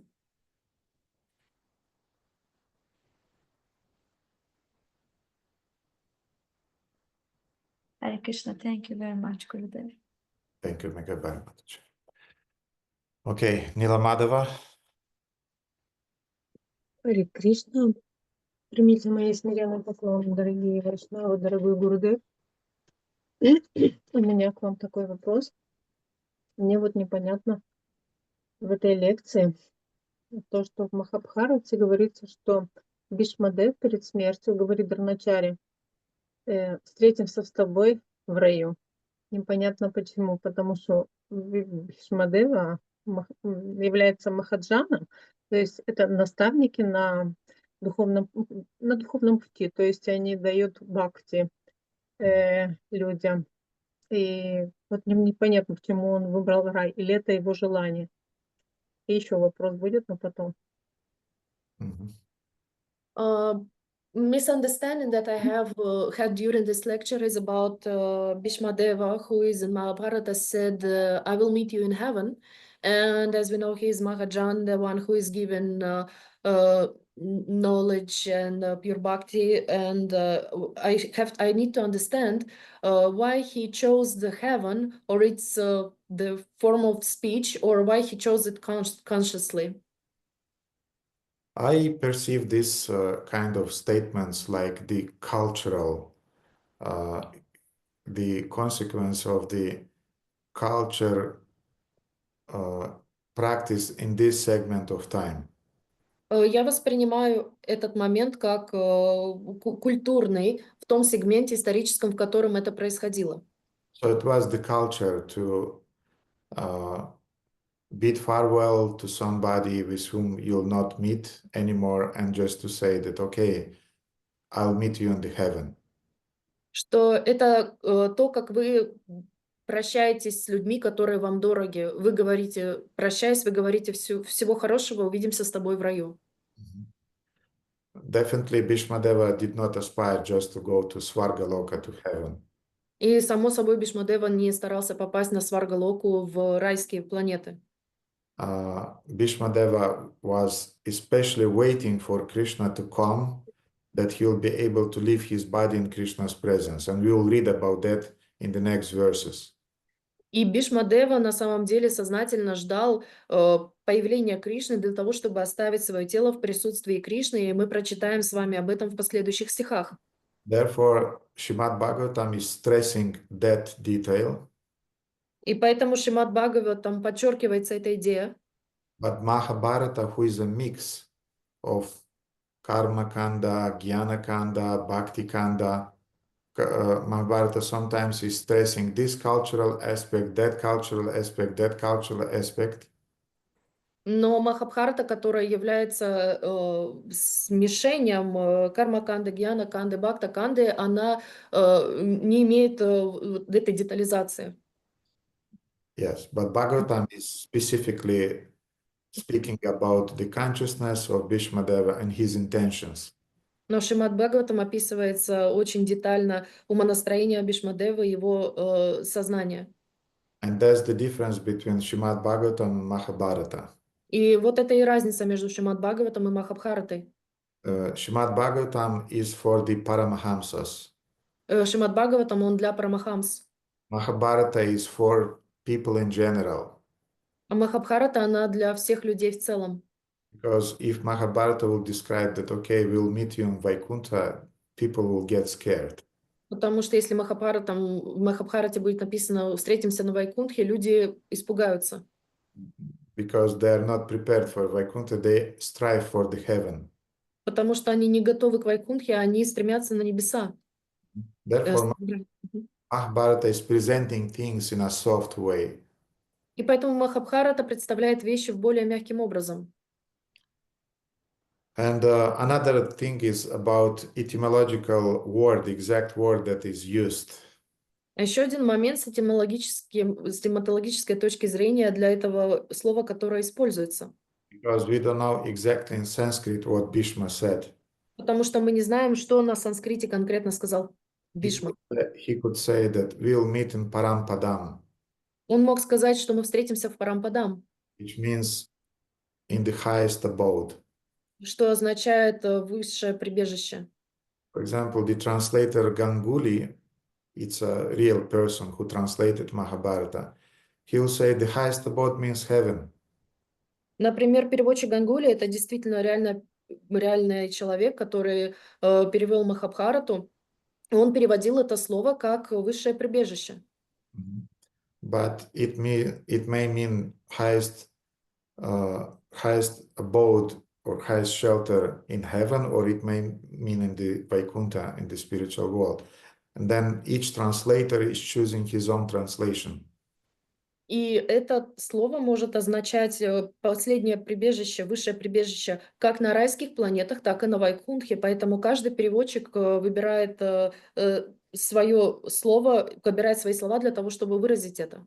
Therefore, we have to be insiders who know Bhīṣmadeva's inner aspirations and understand all these cultural statements in the context of his true inner heart's aspirations. И поэтому мы, в качестве инсайдеров, мы должны понимать, каковы были истинные желания Бhīṣmadevы и куда он на самом деле стремился. И понимать все эти культурные высказывания в контексте его подлинных устремлений, внутренних устремлений.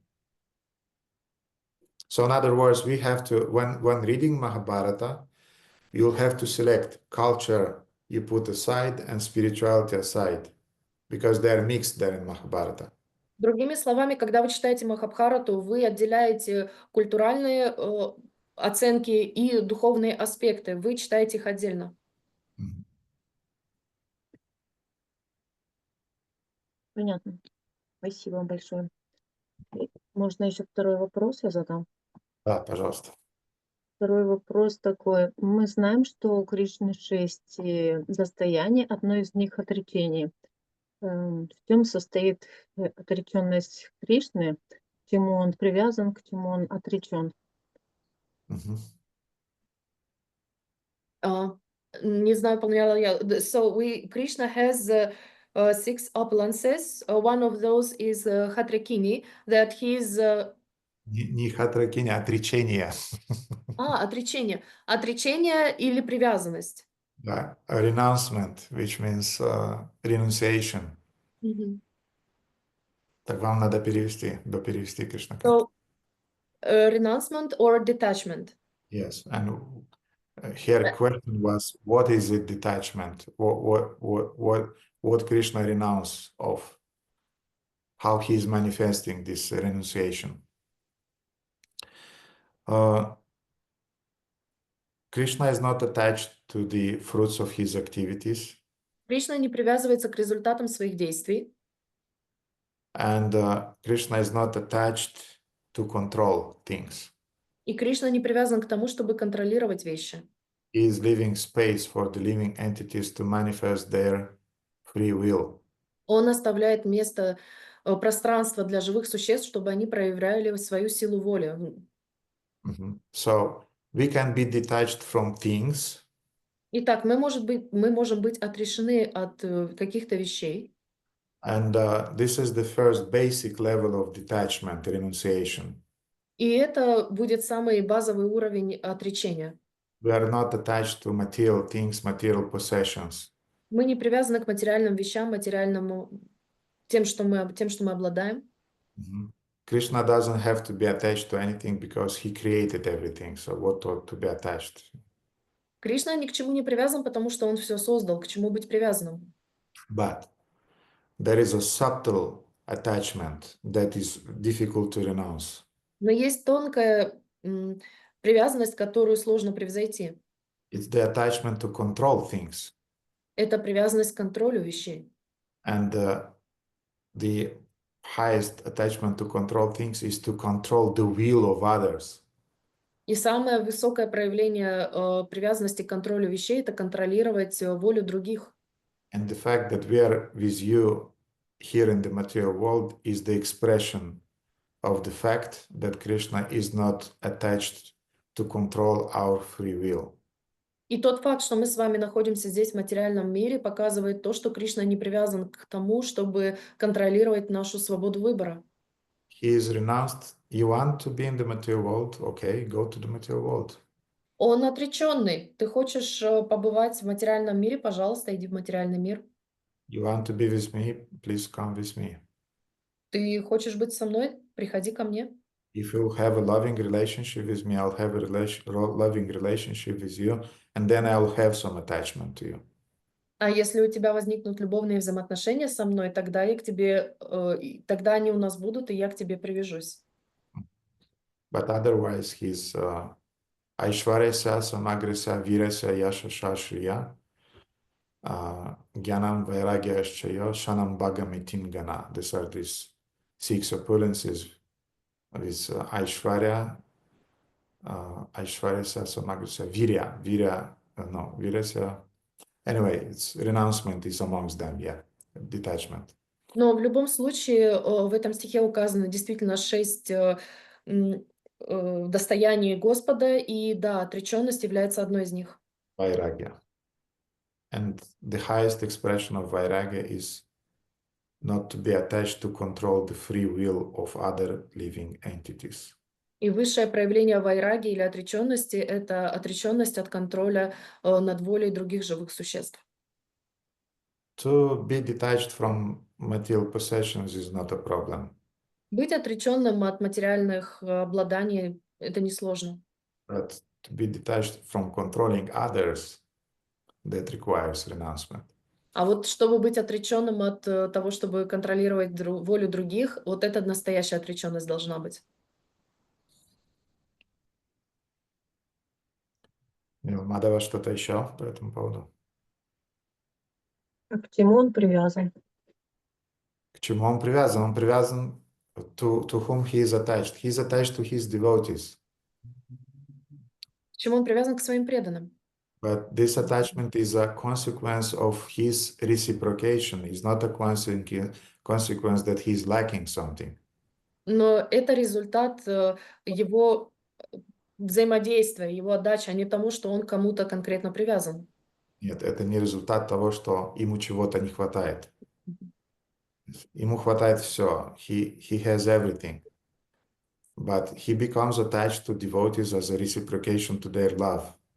Но он привязывается к преданным в ответ на их любовь. Because love means attachment. You cannot have love if you don't have attachment. Потому что любовь означает привязанность. Вы не можете любить, не привязываясь.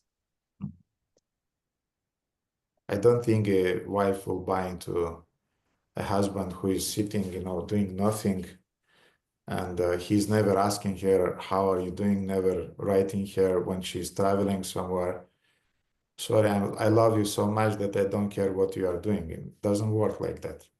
Я не думаю, что жены смогут спокойно воспринимать мужа, который сидит, скрестив руки, и не спрашивает, а как она себя чувствует, не пишет ей сообщений, потому что он может говорить, что я тебя люблю, но при этом меня не беспокоит, где ты, что ты, как ты себя чувствуешь. Так не бывает.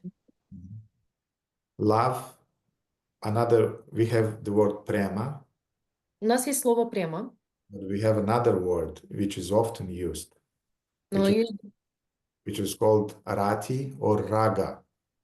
Но есть другое слово, которое также часто используется, которое называется рати о рага или рага, Which means attachment, которое означает привязанность, loving attachment. любовная привязанность. You cannot love if you are detached. Вы не можете любить, если вы отрешены.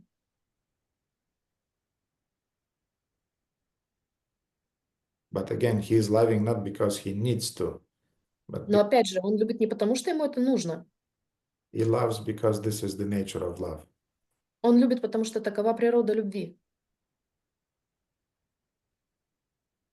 Окей. Ниламадова, все? Да, спасибо большое, Харе Кришна. Hare Krishna.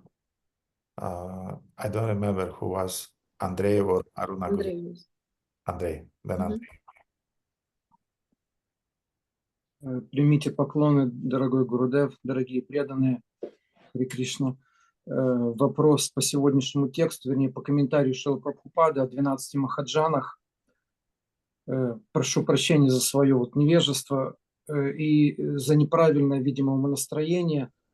Мы видим 12 махаджан, и их, вы упомянули, существует миллионы раз оттенков взаимоотношений между Господом и индивидуальными душами. А все эти 12 махаджан, они, насколько я понимаю, это Даси, Ашанта, про Шукадеву Госвами я не понимаю пока. В то же время мы имеем пример всей нашей сампрадаи, Господь Шри Чайтанья Махапрабху дал Мадхурья расу. Здесь этого нету. Почему? Извините, у меня есть такое пренебрежение небольшое, такое, конечно, хикарское, что мы потенциально, я потенциально там Мадхурья, а здесь они какие-то там шантики какие-то там. Но они 12 махаджан, они Шримад Бхагаватам приводят их. Как-то, простите, по полочкам разложить, чтобы убрать это умонастроение. Харе Кришна. I hope I understood correctly. So it's the question about the 12 Mahajan, and as Gurudev specified, there are millions of different races and tastes and colors of this love. But in the verse we have Shanta, and Prabhu, as with this conscious of Kanishta Adhikari, he says that he's potentially in Madhurya, in this rasa of Madhurya. So why 12 Mahajans, are in their state of consciousness, they are the greatest ones, and although we have this Madhurya, we are on this level. I'll try to explain. Я постараюсь объяснить. For example, we are asking a person, are you educated? Например, мы спрашиваем человека, ты образован? And he is saying yes. Он говорит да. But he's working, for example, in the microbiology. Но, например, он работает в микробиологии. And he's studying some amoebas. И амеб изучают. And does it mean that only those who are studying amebas are educated? Означает ли это, что только те, кто изучают амеб, являются образованными людьми?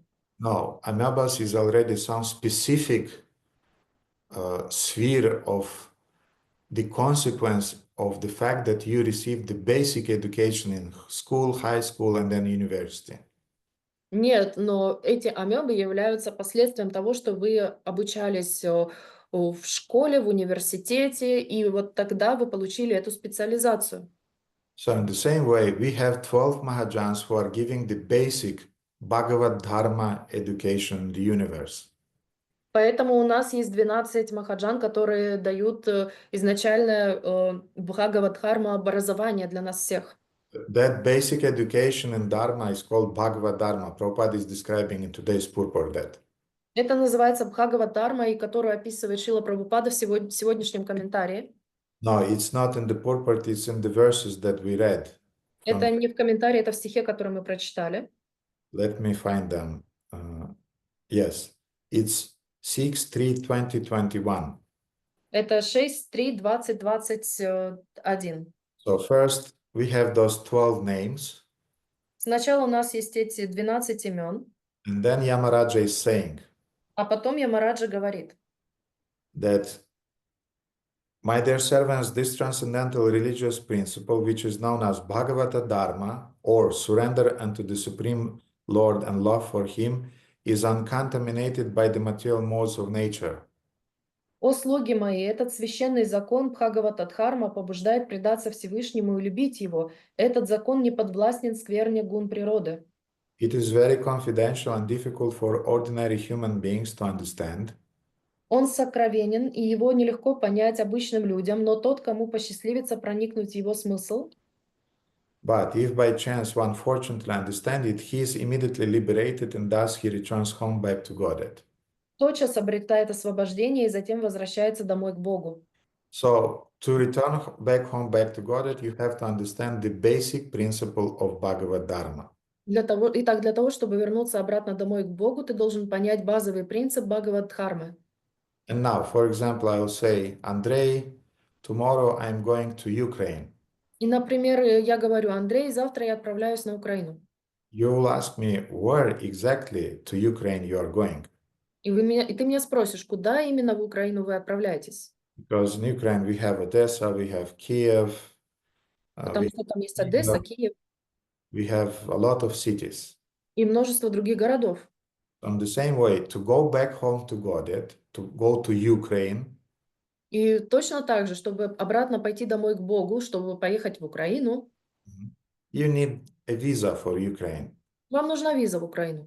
You need Bhagavad Dharma. Вам нужна Бхагавад-дарма. But then when you receive the visa, you receive the Bhagavad Dharma education given by those 12 Mahajanas. Но потом, когда вы получаете эту визу, это обучение Бхагавад-дарме от тех 12 махаджан, You choose specific cities in the Ukraine that you want to go. вы выбираете конкретный город в Украине, куда вы хотите поехать. You choose either Shantarasa, Dasyarasa, Sakyarasa, Vatsalya, or Madhurya Rasa. Вы выбираете Шанта-расу, Дасья-раса, Сакья-раса или Мадхурья-расу. And in the frames of those rasas, we have our Mahajans.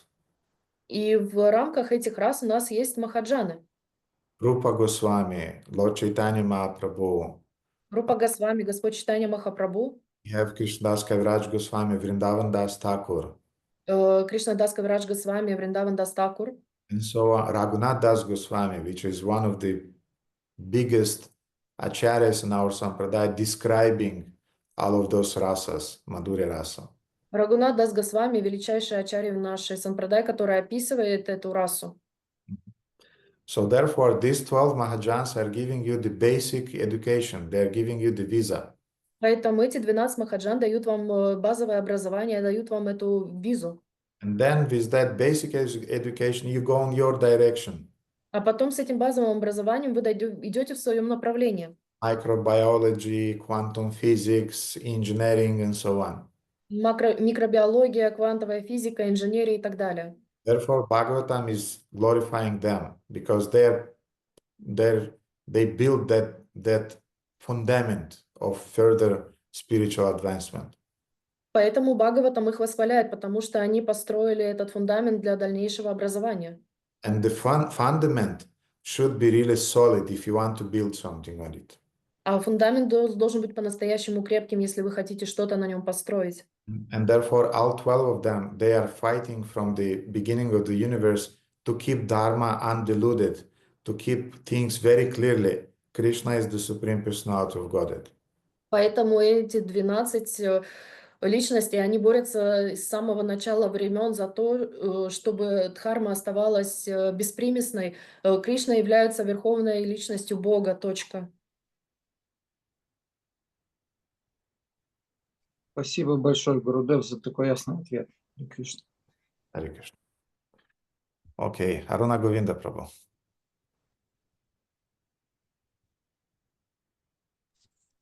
Харе Кришна, Гурудев, примите, пожалуйста, мои поклоны, сослав Шриле Прабхупаде. Благодарю вас за потраченное время на нас.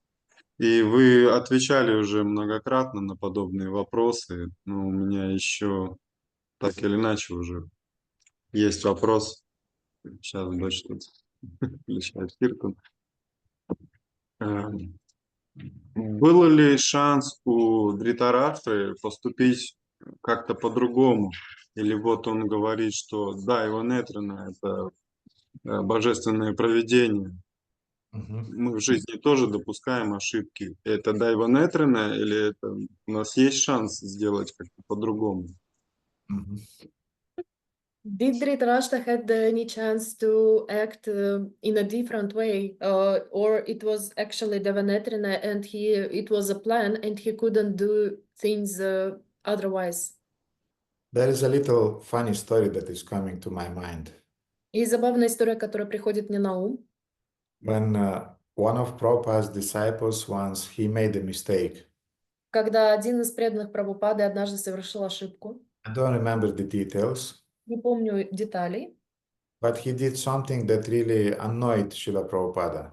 Но он сделал что-то, что по-настоящему досаждало Шриле Прабхупаде. Prabhupada chastised him that why you did that stupid thing.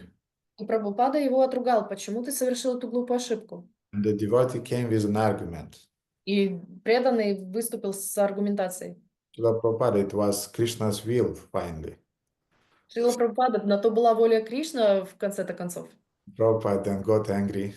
Прабхупада разозлился. That it wasn't Krishna's will. Это не была воля Кришны. It was your foolishness. Это была твоя глупость. So, yes, of course, behind everything is Krishna's will. Да, за всем стоит воля Кришны. But in the frame of that Krishna's will, everybody of us, we have our own free will to manifest. Но помимо этого у нас и всех есть свобода выбора для того, чтобы проявляться. Therefore, in life, sometimes, rarely, I would say, there are circumstances which definitely were organized by Krishna.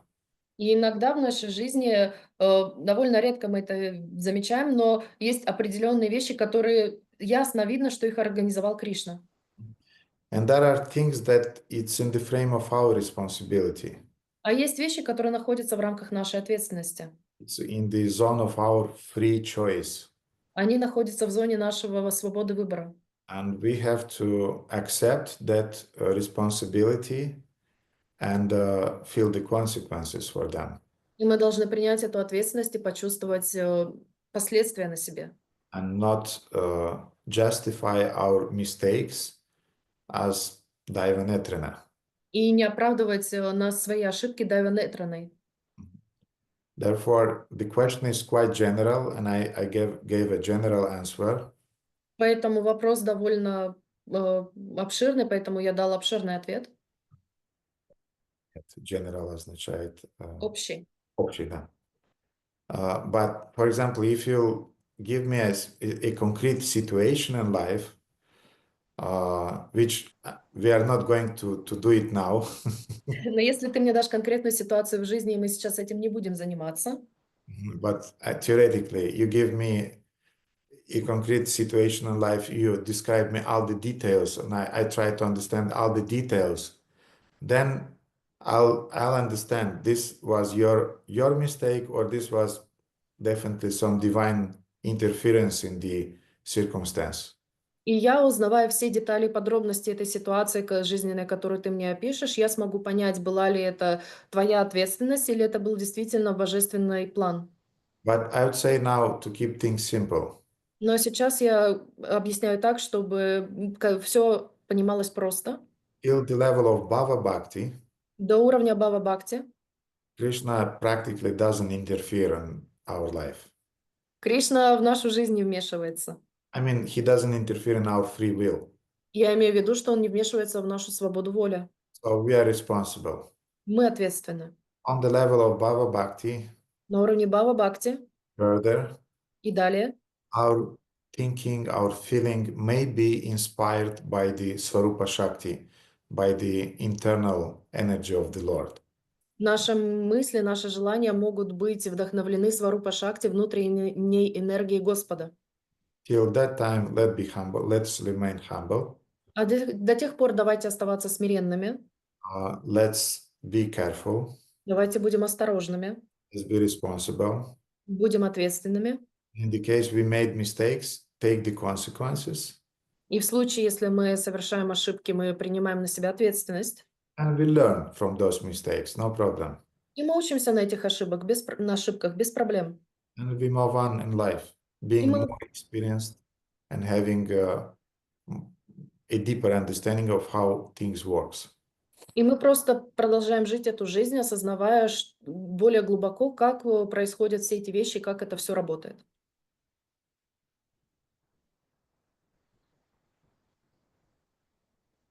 Благодарю за ответ. Я понял. Спасибо и вам за хороший вопрос. Okay, dear devotees, it's late, 11:35. I think it's time to wrap up the universe.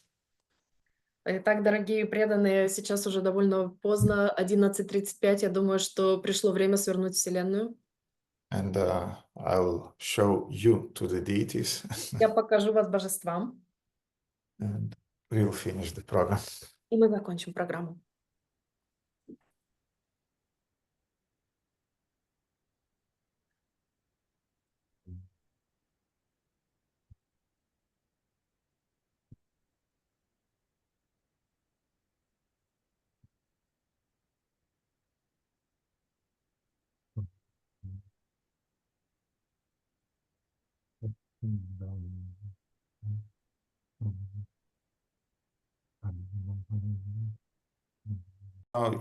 But I think you'll see. Anyway, I'll make some pictures afterwards and I'll send them to the chat in Telegram.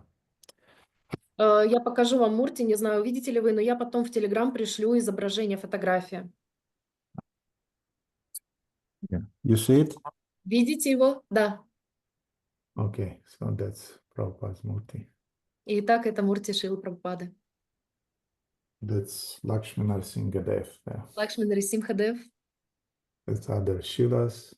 Другие Шилы. Shishirada Madan Mohan close. И Шиширада Махан вблизи. Okay.